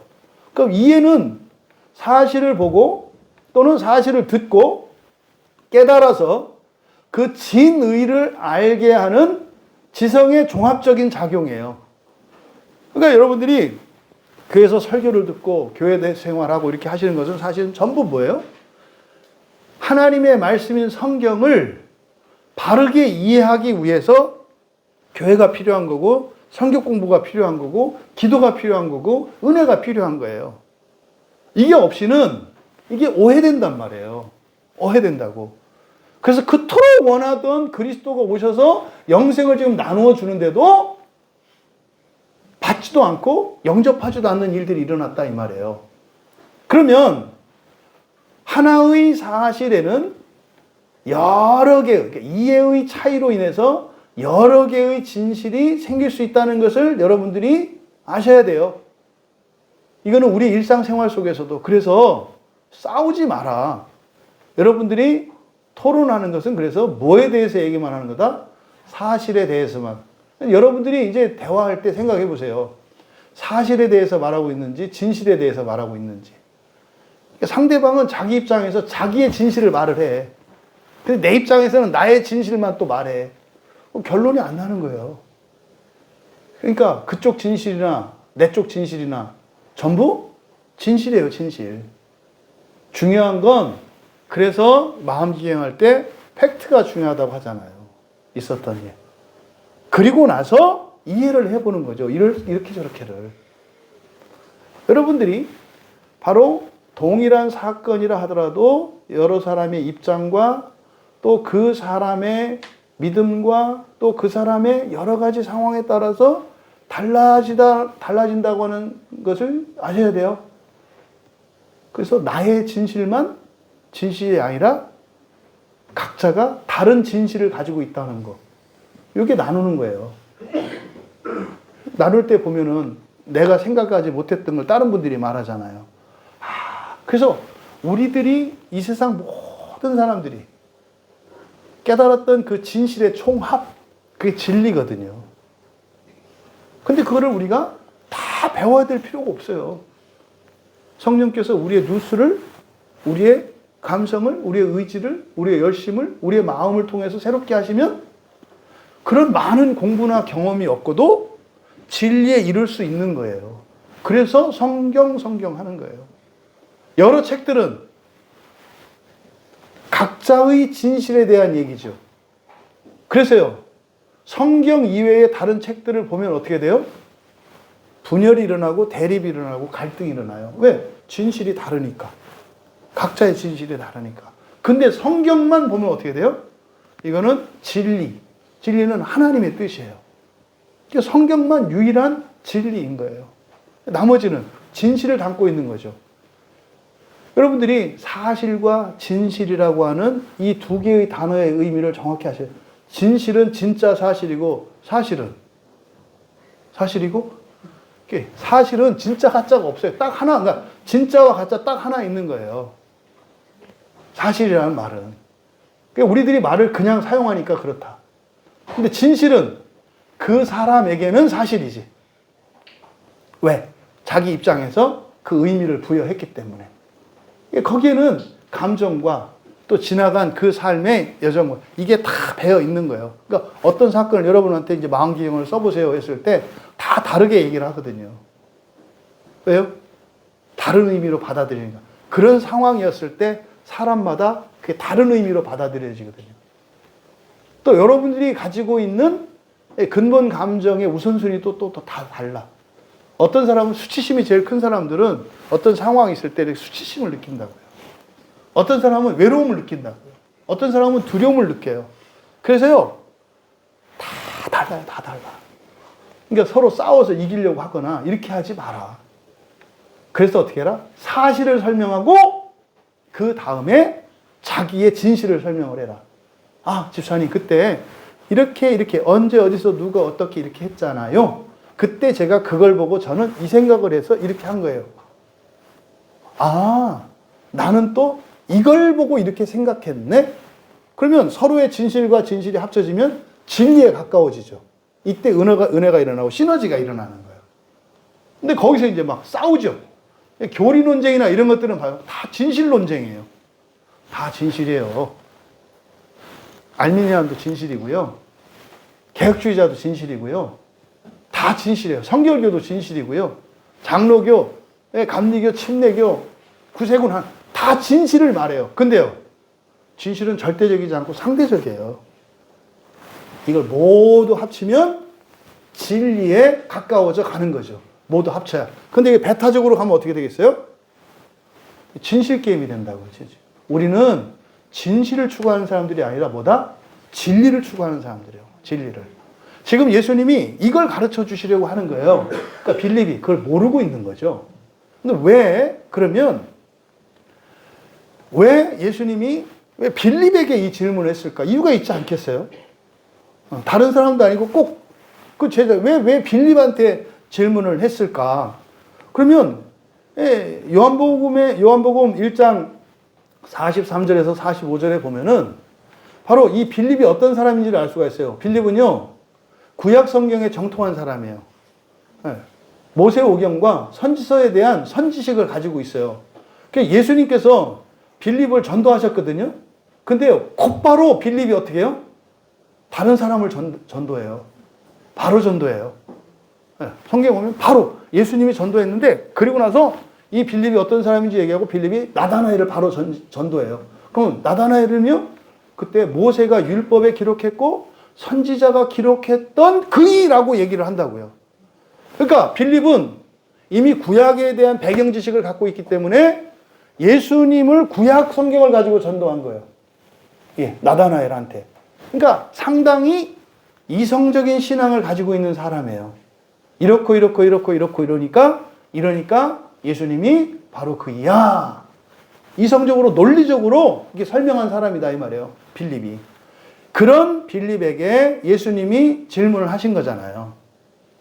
그러니까 여러분, 이런 지식과 지성이 필요하거든요. 이성적인 게. 근데 뭐라 그랬어요? 성경은, 그리고 하나님의 진리는 이해할 수 있는 게 있고 이해할 수 없는 게 있다. 그래서 우리는 성경을 볼 때 우리의 이 지성과 또 하나 무엇을 가지고 봐야 된다? 믿음을 가지고 봐야 된다. 그러니까 이성으로 파악할 수 있는 지식이 있고요. 믿음으로 받아들여야 되는 지식이 있어요. 이성으로 파악할 때는 이해해서 내가 이해하고 과정을 알아야 돼요. 이거는 이해하는 거죠. 이거 이성적인 신앙이에요. 근데 그렇게 할 수 없는 게 있어요. 현재 나로서는. 그럼 어떻게 돼요? 그거는 그냥 믿음으로 받아들여야 된다고요. 맹신과 같이. 그래서 성경을 믿는 게 기독교 신학의 핵심이라니까요. 그걸 받아들이면 어떻게 된다 했어요? 믿음으로 진리를 받아들이면 이 진리가 나를 바꾼다 그랬죠. 그래서 어떻게 돼요? 이해할 수 없고 믿음으로만 받아들여야 됐던 성경의 진리가 내 지성에 변화되어서 이해할 수 있는 사람이 돼요. 이렇게 된다고요. 그러니까 이 세상의 지식도 믿음으로 받아들일 때 똑같은 이런 지성의 변화가 일어나요. 믿음으로 받아들인다는 게 뭡니까? 선생님의 가르침을 믿음으로 받아들여야 돼요. 이렇게. 선생님이 저렇게 가르치고 진짜냐, 이제 어떻게 알아? 그러면 못 배우잖아요. 처음에는 무조건 선생님 말씀을 듣고 하라는 대로 따라서 해야 돼요. 이게 믿음의 행위죠. 그러다 보면 그거를 파악하게 되고 이제는 이해할 수 있게 돼서 다른 사람에게 전할 수 있게 되잖아요. 그러니까 이 빌립이라고 하는 사람이 그런 사람이에요. 이성적인 신앙을 가지고 있는 사람이거든요. 그런데 지금 예수님의 이 던진 질문을 빌립 나름대로 추론을 한 거죠. 예수님이 이렇게 딱 말씀을 하니까 이렇게 나름대로 해석을 한다 이 말이에요. 근데 예수님은 분명히 물어보신 것이 우리가 어디서 그 많은 빵들을 구할까? 라고 물어보셨잖아요. 예수님의 질문은. 근데 여기서 어디서라고 이렇게 물어보셨지만 이 어디서라고 하는 여기에는 어떻게가 내포되어 있는 거예요. 어디로부터 이것을 얻을까? 이거는 방법까지 포함되어 있는 거예요. 단지 장소, 이거 어디서 팔아? 롯데마트 가야 돼, 이마트 가야 돼, 어디 가야 있을까? 뭐 이런 질문이 아니라 단지 이것은 어디서라고 말씀하셨지만 이 어디서라고 하는 이 말 속에는 뭐가 포함되어 있다? 어떻게가 포함되어 있는 거예요. 어떻게. 그래서 빌립의 대답은 각 사람으로 조금씩 받게 할지라도 200데나리온의 떡이 부족하리이다. 대충 이때의 물가를 우리가 또 이제 알아볼 수 있는 거예요. 이때의 물가가 어땠는가? 오늘날과 이때의 물가가 옛날이 쌌을까요? 비쌌을까요? 우리 흔히 생각하면 옛날이 쌀 것 같은 생각이 드시나요? 아니 비쌀 것 같은 생각이 드시나요? 근데 지금 여기 보면은 그냥 일단 5,000명으로 놓고 보고 5,000명으로 놓고 보고 여기에 지금 200데나리온이잖아요. 한 데나리온이 1당이란 말이에요. 1당. 그럼 뭐 요즘 뭐 얼마인지 그냥 기준 10만 원을 치고 1당 10만 원이라고 쳤을 때 200데나리온이니까 2천만 원이에요. 2천만 원인데 여기에 모인 장정 남자로 쳤을 때 그러니까 지금 이 요한복음의 맥락에서는 여기에 모인 숫자가 5,000명으로 봐야 돼요. 왜? 앞에 전제했던 게 유월절을 말했기 때문에 유월절 지키러 온 것은 성인 남성들을 기준으로 하니까 그래서 바로 5,000명의 성인 남성들이 있었다는 것을 가정하고 그리고 빌립은 지금 이성적인 사람에서 계산이 딱 봐도 딱 나오는 거예요. 그러니까 얼마 이렇게 딱 나오면 대단하잖아요. 그러니까 2천만 원이요. 지금 시세로. 5,000명에 2천만 원. 그럼 이때 뭐라고 그랬습니까? 빌립이. 예, 이게 조금씩 받게 할지라도 그러니까 이게 이제 뭐 최소한 편의점 도시락 뭐 이런 거죠. 최소한 한 끼 이런 거거든요. 이때 가격이 얼마다? 4,000원. 엄청 비싼 거예요. 엄청 비싼 거예요. 이때 4,000원이면. 그러니까 우리가 이렇게 할 때 우리 지금 돈으로 이렇게 했을 때 4,000원? 이거 사실은 이게 그렇게 좋은 음식도 아닌데 최소한의 그냥 이게 서양 사람들이니까 사실은 뭐 빵 한 조각에 물 한 모금 뭐 이 정도겠죠. 요게 4,000원 들었다는 거죠. 그러니까 이때보다 지금이 훨씬 잘 살게 된 건 틀림없어요. 틀림없어요. 그러니까 어쨌든 지금 이 빌립의 대답은 빌립의 관심은 어디에 있어요? 아주 현실적인 대답이에요. 그러니까 예수님이 이 말씀을 딱 했을 때 빌립은 예수님의 이 질문의 의도를 어떻게 받아들인 거예요? 예? 어떻게 받아들인 거예요? 해결하라고 받아들인 거죠. 그러니까 예수님은 분명히 우리가 이랬잖아요. 우리가 이랬잖아요. 우리가 어디서 이것을 얻을까 이렇게 해서 예수님은 우리가 할 일에 대해서 말했는데 빌립은 뭐 그거는 이제 예수님이 예의상 그렇게 말씀하신 거고 그러면 도리상 이걸 누가 해결해야 돼요? 우리가. 그러면요 예수님이 이 말씀을 딱 하셨는데 빌립은 딱 받아들인 게 뭐예요? 어이쿠예요. 어이쿠. 2천만 원? 우리 보고 2천만 원 내놓으라고? 다 버리고 나왔는데 2천만 원을 만들라고? 이렇게 받아들인 거예요. 이게 여러분 설교 시간에 많이 일어나요. 우리가 이렇게 말씀을 하시는데 여러분은 어떻게 받아들여요? 나보고 뭐 하라고 하는 걸로 받아들여요. 그러니까 막 화나잖아요. 어떻게 너 하란 말이야. 아니 예수님이 뭐 하라고 했나? 우리가 어떻게 어디서 이걸 구할 수 있을까? 이렇게 말씀을 하셨잖아요. 그러니까 사실은 예수님이 기대하는 대답은 뭘까요? 여러분들은 아시나요, 이제? 여러분이 기대하시는 대답은 뭐겠어요? 예? 여러분이 이제 이 질문을 지금 설명까지 해줬는데도 모르면 이게 심각한 거예요. 여러분은 뭐라고 대답하시겠냐고. 지금. 우리가 어디서 이 사람들을 먹일 떡을 어디서 구할까? 시작. 주야. 이게 대답이에요. 주님에게서요.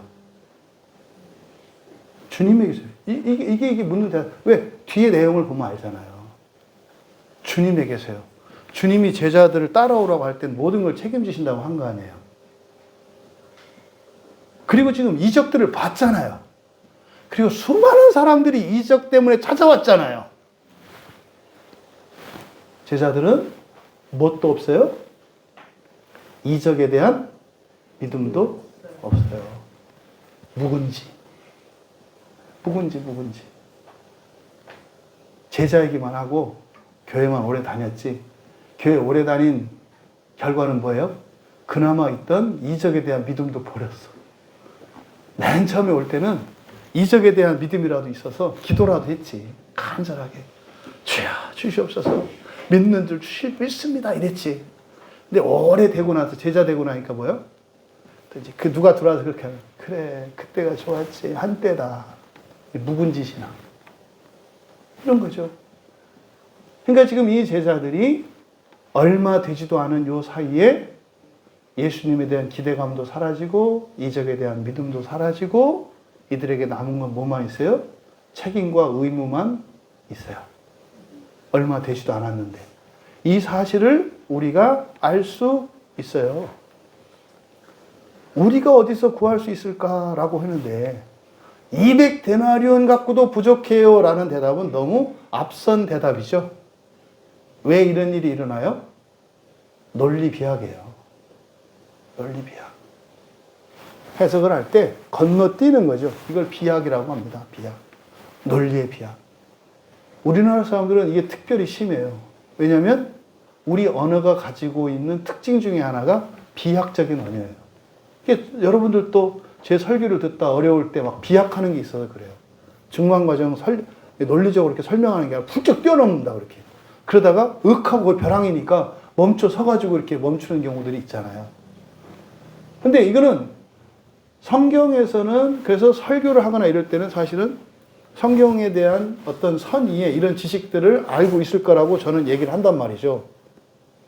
근데 그걸 모르는 사람들한테는 이게 비약이 일어나는 거예요.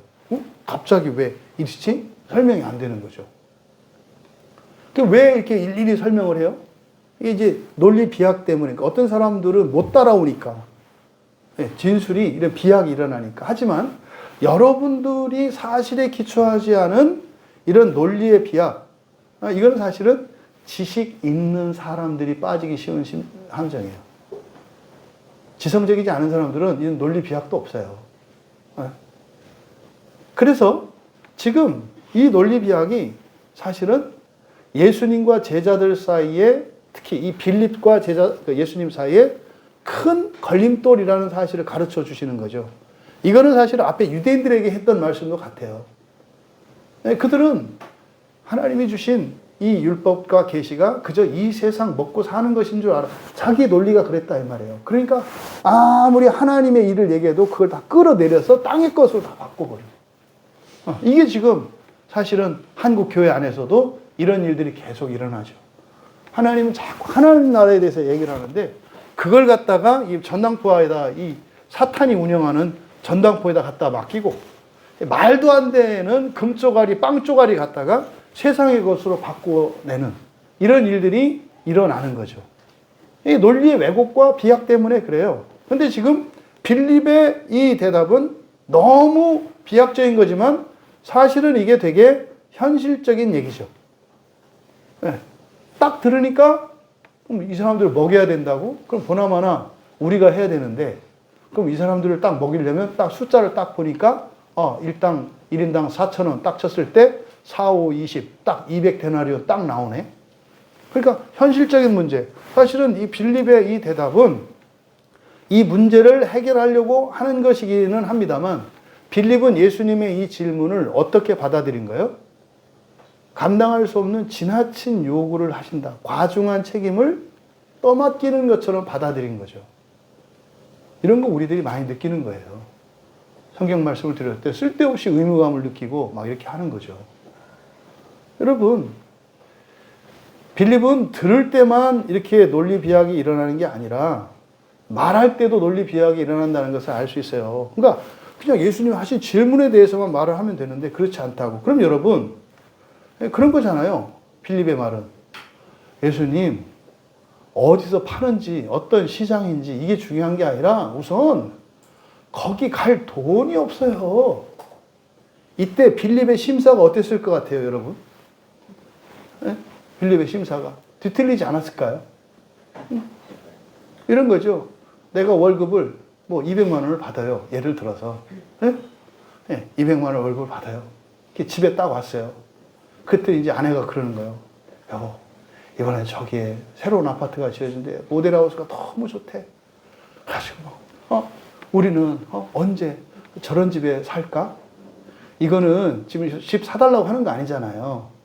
그냥 마음의 소원을 얘기하는 거잖아요. 근데 남편들은 대개 그 얘기를 들을 때 뭐라고요? 정신 못 차리는구만. 이렇게 하는 거예요. 아니, 그 살림살이 뻔히 알고 월급 많은데 그 당장 사달라고 하겠냐고, 자기 아내가. 근데 형제들은 그 말을 듣고 어떻게 해요? 버럭 화를 내는 거예요. 이래갖고 안 돼. 내 친구들 지금 백수들이 많은데 아주 200만 원 작다고 지금 나한테 지금 이러는 거지. 여기 뭐 이제 수치심이 작동할 때. 수치심이 작동하는 사람들은 이제 막 이제 월급이 적다고 무시하는 것처럼 받아들이는 거예요. 아이, 그러길래 돈 많은 팔봉이하고 결혼하지 왜 그랬어? 뭐 이렇게 가는 거죠. 뭐 이게 말도 안 되는 이런 일이는. 그러니까 지금 빌립의 심사가 꼬였어요. 그러니까요, 빌립이 하는 이 대답, 이때 빌립의 감정의 상태는 어떤 상태예요? 뒤틀린 상태고 화내고 있는 거예요. 그럼 이때 빌립의 거짓 감정은 뭘까? 예. 이건 두려움일 수도 있고, 예. 다 틀려요, 사람마다. 어떤 사람은 수치심일 수도 있고, 어떤 사람은 외로움일 수도 있고, 어떤 사람은 미움일 수도 있어요. 맨날 부려먹기만 해, 자기는. 뭐 이렇게 해서 미워하는 사람도 있을 수 있겠고, 또, 예. 베드로는 원래 선주 아들 아니에요. 배 갖고 있는. 근데 뭐 빌립에 대해서는 자세히 안 나와 있으니까. 예수님 맨날 돈 갖고 제자를 판단해. 뭐 이렇게 생각할 수도 있고. 그러니까 이런 거짓 감정에 따라서 근본 감정의 우선순위에 따라서 다르게 반응해요. 어쨌든 근데요, 빌립은 지금 화가 났어요. 화가 났어요. 왜 그래요? 바로 8절에 안드레가 껴들잖아요. 예수님이 빌립에게 지금 빌립하고 1대1로 대답하고 있잖아요. 근데 안드레가 껴들어요. 왜 껴들어요? 야, 이거 껴들어야 되겠다. 왜? 저기 예수님한테 승질내네. 이건 아니잖아. 그러니까 안드레가 이제 끼어드는 거예요. 그러니까 이때 안드레를 소개하는데 길게 소개하네요. 제자 중 하나. 시몬 베드로의 형제 안드레. 그렇죠? 예. 안드레라고 하는 사람은 사실은 원래 1장 40절에서 44절에 보면 안드레에 대한 설명이 나오는데 이 안드레가 원래 세례 요한의 제자였어요. 원래 세례 요한의 제자였던 사람이에요. 근데 세례 요한의 제자들 중에 두 사람이 세례 요한의 말을 듣고 그 세례 요한의 말씀을 듣고 예수님을 따른 사람들이에요. 그래서 이 안드레는 메시아 신앙을 갖고 있던 사람입니다. 메시아 그리스도를 메시아를 기다리고 있던 사람이에요. 그래서 요한에게 찾아갔던 거예요. 근데 요한이 내가 아니요, 저분이 메시아라고 하니까 어떻게 돼요? 바로 갈아타잖아요. 왜? 이 안드레는 세례 요한을 믿은 게 아니에요. 누굴 믿었어요? 메시아를 찾아다니는 사람이에요. 메시아 신앙을 갖고 있는 사람이니까 메시아인 줄 믿고 따랐던 세례 요한이 저분이 메시아라고 하니까 바로 가차없이 갈아타는 거예요. 이게 갈아타는 게 아니죠. 이 안드레는 메시아를 추구하던 사람이었어요. 그거를 여기서 우리가 앞에 1장의 소개를 통해서 알 수 있죠. 그래서 이 안드레는 평소에도 이 메시아에 대한 메시아에 대한 복음을 계속 전했던 사람으로 보여요. 왜냐하면 바로 그 예수님이 메시아인 것을 확인한 후에 그는 바로 누구를 찾아가요? 자기 형제 베드로를 찾아가요. 그래서 베드로에게 전해요. 그러니까 평소에 안드레는 베드로 형인지 동생인지 정확히 모르겠어요. 근데 어쨌든 계속 얘기는 하고 있었어요. 형, 메시아가 오시면 메시아에 대한 얘기를 했던 거예요. 그러면서 세례 요한이 왔을 때 또 얘기를 했겠죠. 세례 요한이 메시아라고. 근데 이제 세례 요한이 가르쳐준 메시아, 예수 그리스도. 그러니까 이제 간 거예요. 내가 전에는 세례 요한이 메시아라고 했잖아. 근데 세례 요한이 아니라 예수님이 메시아래. 이렇게 하니까 이제 우리 집사님들 생각나요. 언제는 옛날 교회 다닐 때 우리 교회가 최고라고, 우리 목사님 최고라고, 막 여기 오면 너무 좋다고 그러더니 교회 어느 날 또 왔어. 또 그래, 두고 보자. 언제는 뭐 그때 그 교회가 뭐 그 목사님이 최고라며.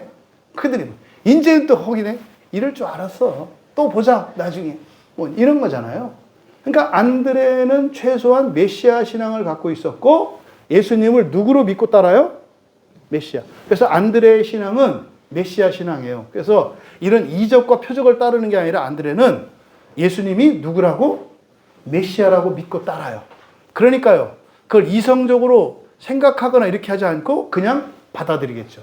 왜? 메시아니까. 그러니까 바로 이 안드레가 끼어들어요. 왜? 빌립이 승질 내니까. 그러니까 안드레의 속마음 보겠어요. 그걸 따져. 그냥 믿으면 되지. 뭐 이러면.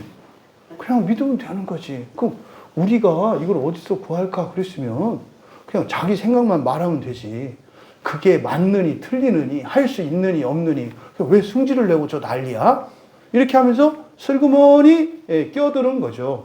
또 이 빌립보다 사실은 안드레가 먼저 제자가 됐거든요. 안드레가. 나중에 이제 뒤에 이제 12장에 가면은 빌립과 안드레의 관계가 나오는데 빌립이 안드레를 통해서 예수님께로 가요. 나중에 가면. 그러니까 이게 지식적이고 이성적인 신앙을 가지고 있던 빌립이 머리로는 안 깨달아져. 그리고 실제로 뒤에 이제 14장 가면은 끝까지 빌립은 그 믿음이 없고 이해할 수 없어서 괴로워해요. 아직도 못 믿냐? 믿음이 안 생겨요. 이게. 그러면 어쨌든 이제 안드레가 해결사로 끼어들었습니다. 그럼 안드레의 대답을 보세요. 안드레가 한 대답 9절 다 같이 읽겠습니다. 시작. 하나리가 있어 우리 것 5개와 물고기 2마리를 가지고 있나이다. 그러나 그것이 임할 사람에게 얼마나 되겠사오나이까. 예, 이게 믿음을 가진 사람의 아주 정직하고 평범한 대답이에요. 예수님이 우리가 어디서 물어봤죠? 그러니까 안드레가 뭐라고 대답했어요? 여기서요. 여기서요라고 대답을 한 거예요. 여기서요. 그런데 질문을 하죠.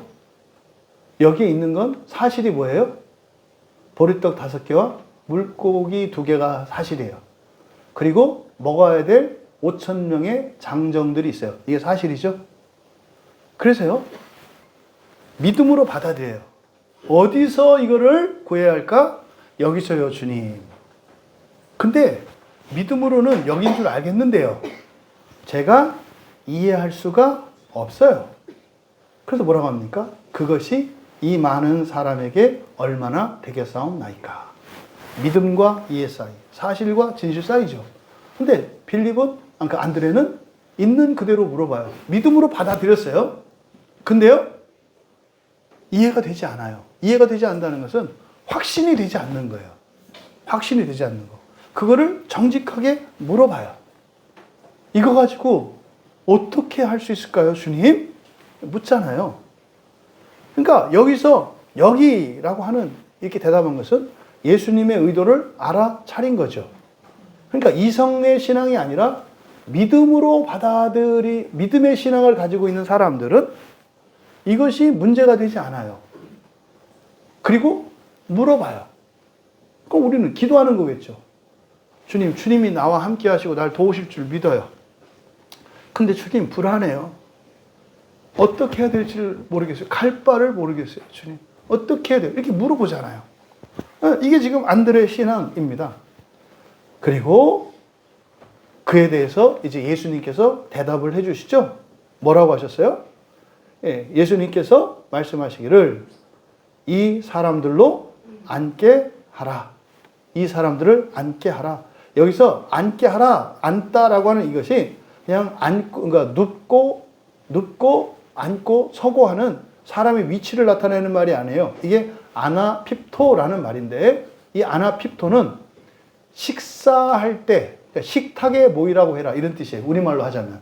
이 아나핍토는 이스라엘 사람들의 식사하는 방식은 예수님이 유월절 만찬을 나누실 때 어떻게 해요? 제자들이 전부 비스듬히 누워서, 그러니까 이스라엘 사람들은 방바닥 문화이기 때문에 바닥에 빵을 깔아놓는단 말이에요. 그러니까 어떻게 해요? 비듬히 기대서 옆으로 이렇게 먹는다고요. 아마 제 생각으로는 왼쪽으로 누웠을 것 같아요. 오른쪽으로 누우면 소화에 방해가 되고요. 위산이 역류할 가능성이 많아요. 위가 왼쪽으로 이렇게 볼록하기 때문에 왼쪽으로 누우면 위산이 왼쪽으로 이렇게 가라앉기 때문에 식사할 때는 그래서 여러분들이 식사하시고 혹시 일찍 주무시는 경우가 있다면 눕더라도 왼쪽으로 기울여라. 그래서 위산이 이렇게 아래쪽으로 내려가서 식도로 역류하지 않도록. 오른쪽으로 밥 먹고 누우면 식도염에 걸려요. 근데 상대적으로 왼쪽으로 누우면 좀 나아요. 어쨌든 여기서 아나핍토라고 하는 것은 뭐예요? 밥 먹을 수 있는 자세로 이렇게 편안히 한쪽 팔을 기대고 눕는 것을 말해요. 그럼 여러분 5천 명의 사람이 그 초원에 그렇게 밥 먹으려고 딱 앉는 모습을 생각해 보세요. 웃기는 상황이에요. 웃기는 상황이라고. 오늘 교회에서 밥을 준비 안 했거든요. 근데 진짜로 안 했다는 게 아니라 가정이에요. 준비를 안 했어. 근데 끝났는데 식탁에 둘러 앉아라 이렇게 얘기를 한 거예요. 그럼 준비된 음식도 없잖아요. 왜? 오늘 딱 그 보리떡 하나밖에 없어. 근데 교인이 다 둘러 앉는 거예요. 앉으라고 하는 거예요. 그러면요, 이게 되게 이상한 상황이에요. 앉게 해라라고 하는 것은 그냥 단순히 좌우로 정렬, 앉아! 이게 아니라니까요. 밥 먹을 준비하세요 이 말이에요. 밥 먹을 준비하라 그래. 이게 여기서 앉게 하라는 뜻이에요. 여러분 식사할 준비하세요. 이 말을 여러분들이 하시겠어요? 지금 이 상황에서 그 빌립이 볼 때 이게 어떻게 가관도 아니에요. 이거 지금 이걸 일을 어떻게 하시려고 지금 일을 저질러요. 말이나 말지. 근데 아니 지금 하나도 준비된 게 없는데 식사할 준비 하라니요. 이게 지금 사람들로 앉게 하라는 말씀이에요. 그런데요, 그 뒤에 설명을 보세요. 그곳에 잔디가 많은지라. 저는 여기서 하나님이 얼마나 자상한 분인지를 느껴요.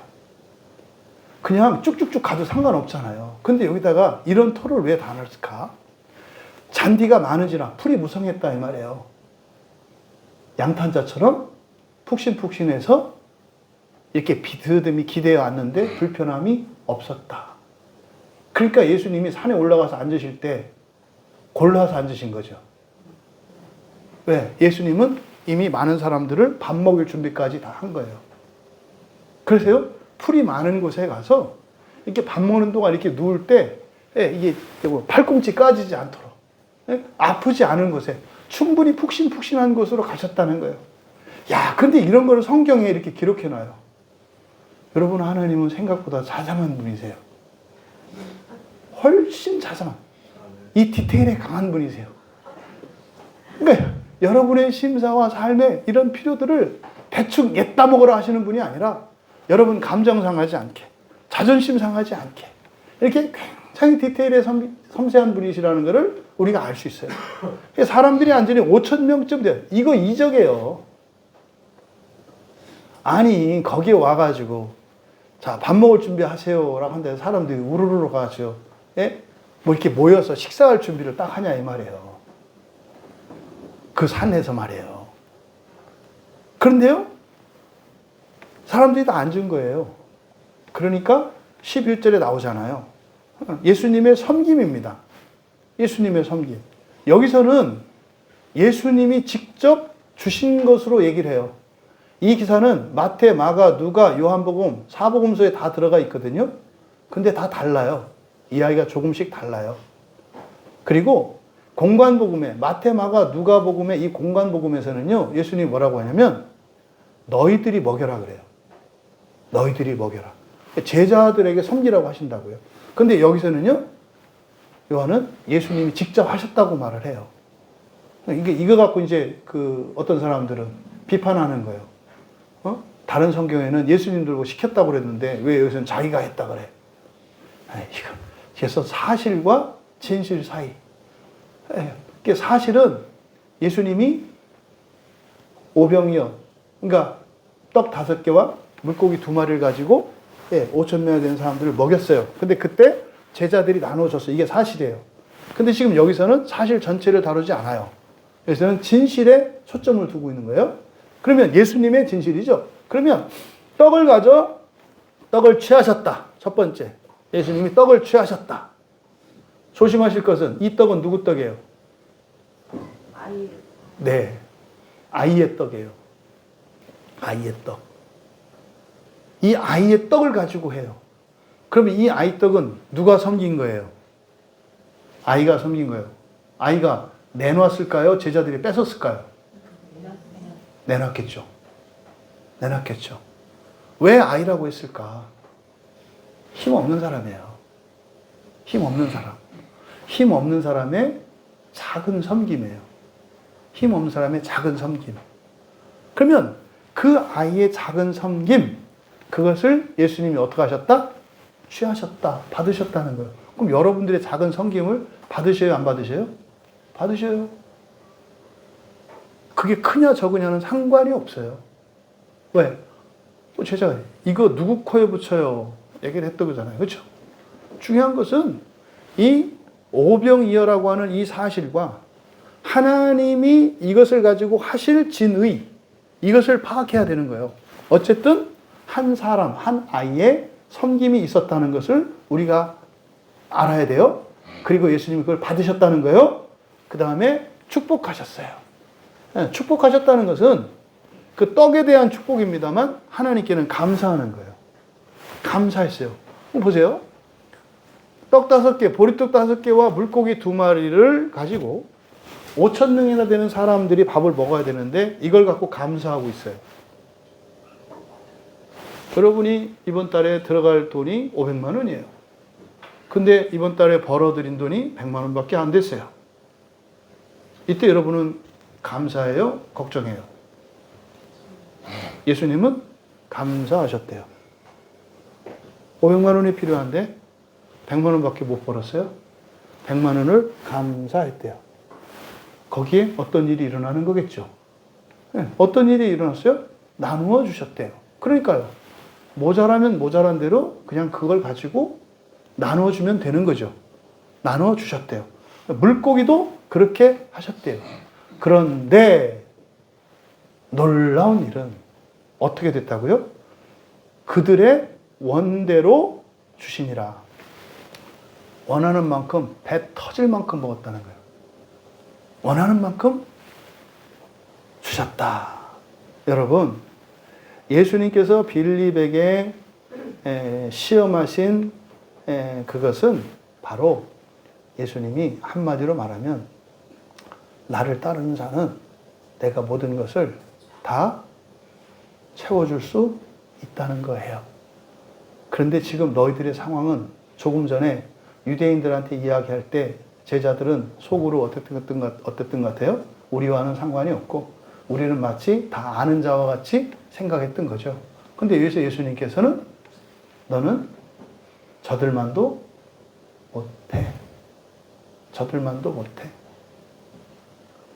그래서 이걸 갖고는 절대로 먹일 수 없다고 빌립 너 확신했잖아. 너는 저들만도 못해. 이렇게 얘기를 한 거예요. 여러분, 이 예수님의 이 떡 시험을 통해서 우리가 알 수 있는 것을, 교훈을 좀 찾는다면 첫 번째로 여러분, 예수님을 믿는 그리스도인된 여러분, 부활의 소망을 갖고 살아가시는 여러분, 이성의 한계를 벗어나시기 바랍니다. 이성의 한계를 벗어나야 한다. 이거는 종말에 대해서만 신앙 구원 여기서만 여러분의 일상 전체에서 믿음이 들어가셔야 돼요. 여러분의 삶의 작동 원리 살아가는 중요한 판단의 기준 하나가 믿음이 들어가야 된다고요. 교회에서만 믿음이 있는 게 아니고 여러분의 모든 영역과 모든 일상 가운데 믿음이 들어가야 되는데 이성이 그걸 막아버려요. 이성의 한계를 벗어나라. 사도임에도 불구하고 빌립이 사도 중에 하나, 그렇죠? 사도임에도 불구하고 이성적인 신앙관을 가지고 가니까 먹고 사는 문제에서도 자유롭지 못하잖아요. 오히려 더 못하잖아요. 실제로 그렇다는 말이에요. 이거를 조금 더 얘기하면 이 세상 먹고 사는 문제에 매여 있다면 이게 뭡니까? 사람의 영광을 구하는 인생이에요. 먹고 살고 취직하고 뭐하고 하는 사람의 영광, 이게 거기에 매면 하나님의 영광을 볼 수가 없어요. 그래서 이 마태복음 6장 31절에서 먹고 마시고 입는 거 걱정하지 말라 그랬었잖아요. 네?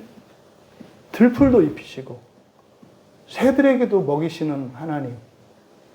여러분이 들풀보다 귀하지 않고 하늘을 나는 새보다 귀하지 않을까요?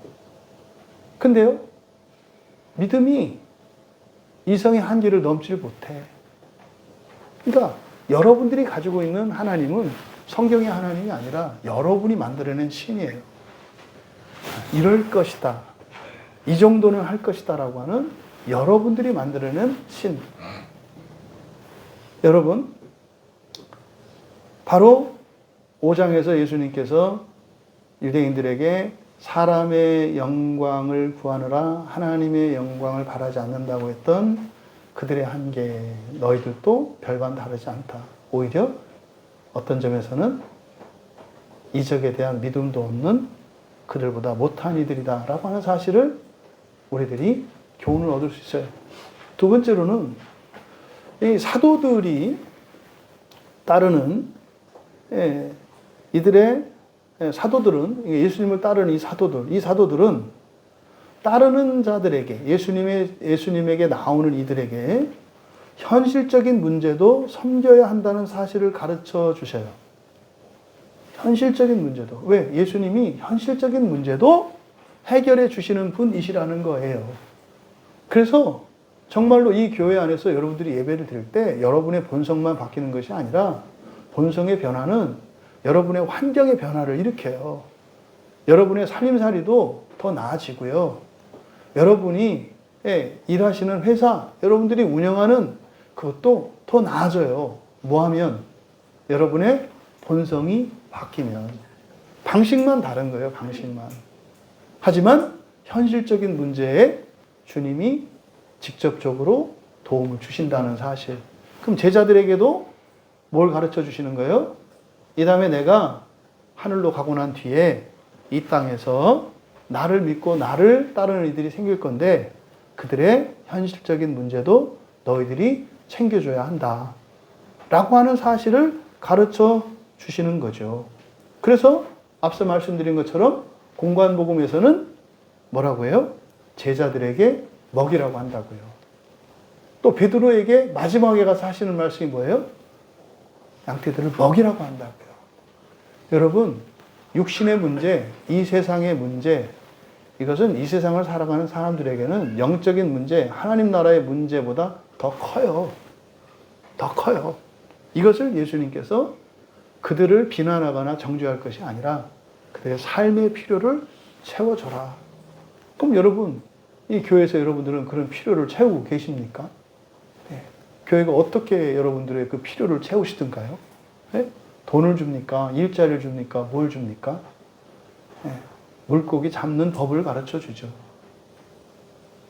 여러분, 힘드세요? 그 문제 해결하고 싶으세요? 회개하세요.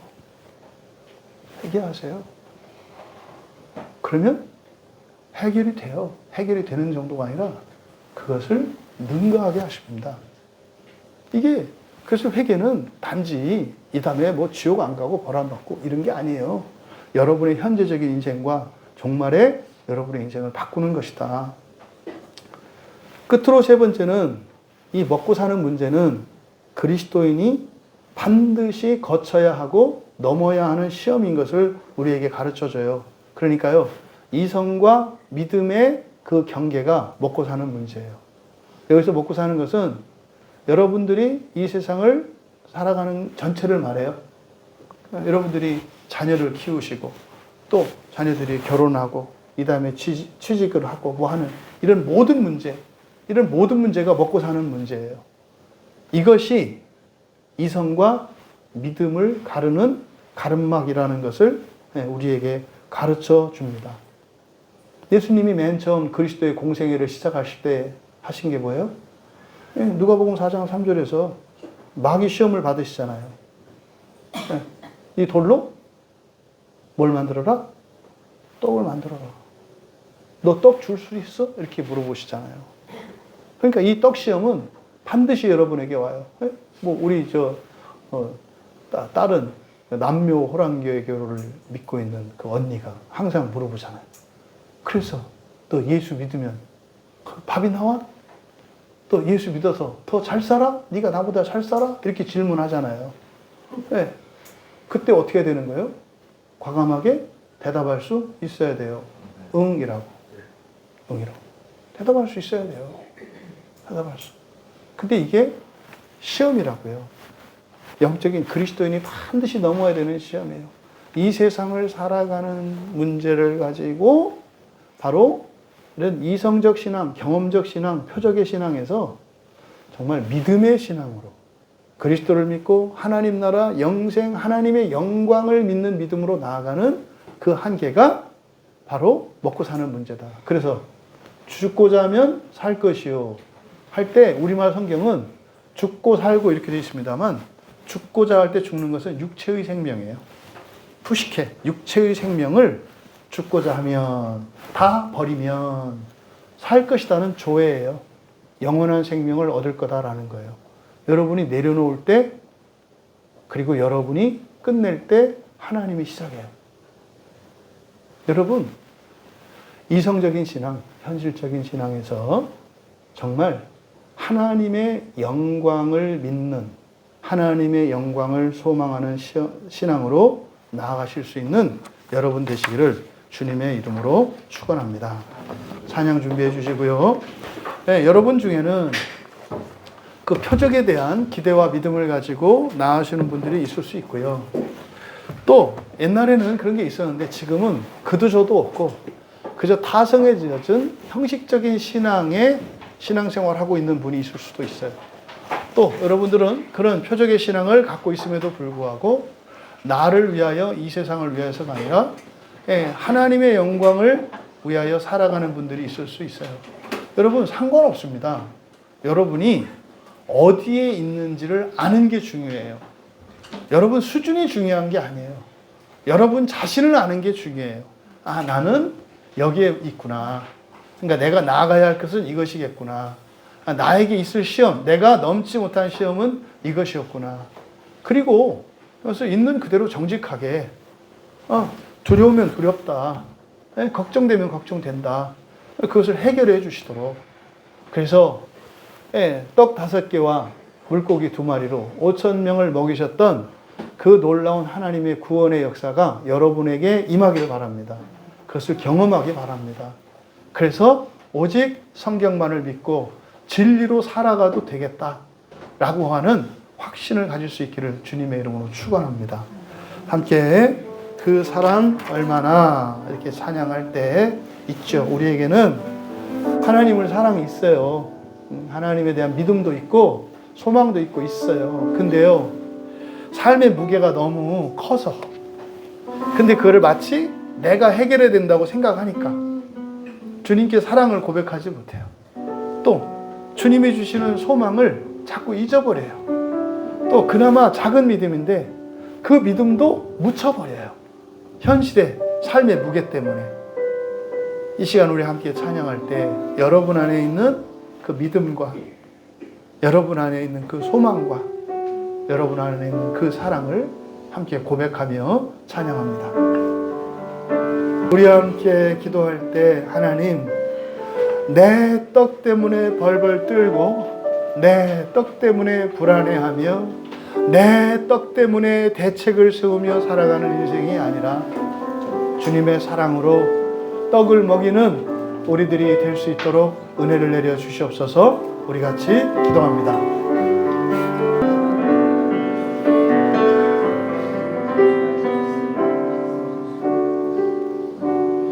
하나님, 저희들의 신앙의 여정을 되돌아보고 어쩌면 저희들 가운데 그 떡시험을 피하여 주님 앞에 더 이상 나오지 못하고 또 인생 가운데 우리에게 오는 그 떡시험을 회피하며 살아왔던 이들이 있다면 더 이상은 그 떡시험을 피하지 않게 하시고 믿음으로 넘게 하여 주시옵소서. 그래서 나의 모든 필요를 하나님께서 채워주실 것을 믿고 사람의 영광이 아니라 하나님의 영광을 위하여 살아갈 때 참으로 우리의 본성의 변화는 우리의 삶의 모든 필요를 채워줄 뿐만 아니라 더욱더 하나님 아들 닮게 하여 주셔서 남은 고난 없이 영광스럽게 하나님 나라에 갈 수 있음을 확신할 수 있는 사랑하시는 주의 자녀들 다 되게 하옵소서. 감사하며 예수님의 이름으로 기도하옵나이다.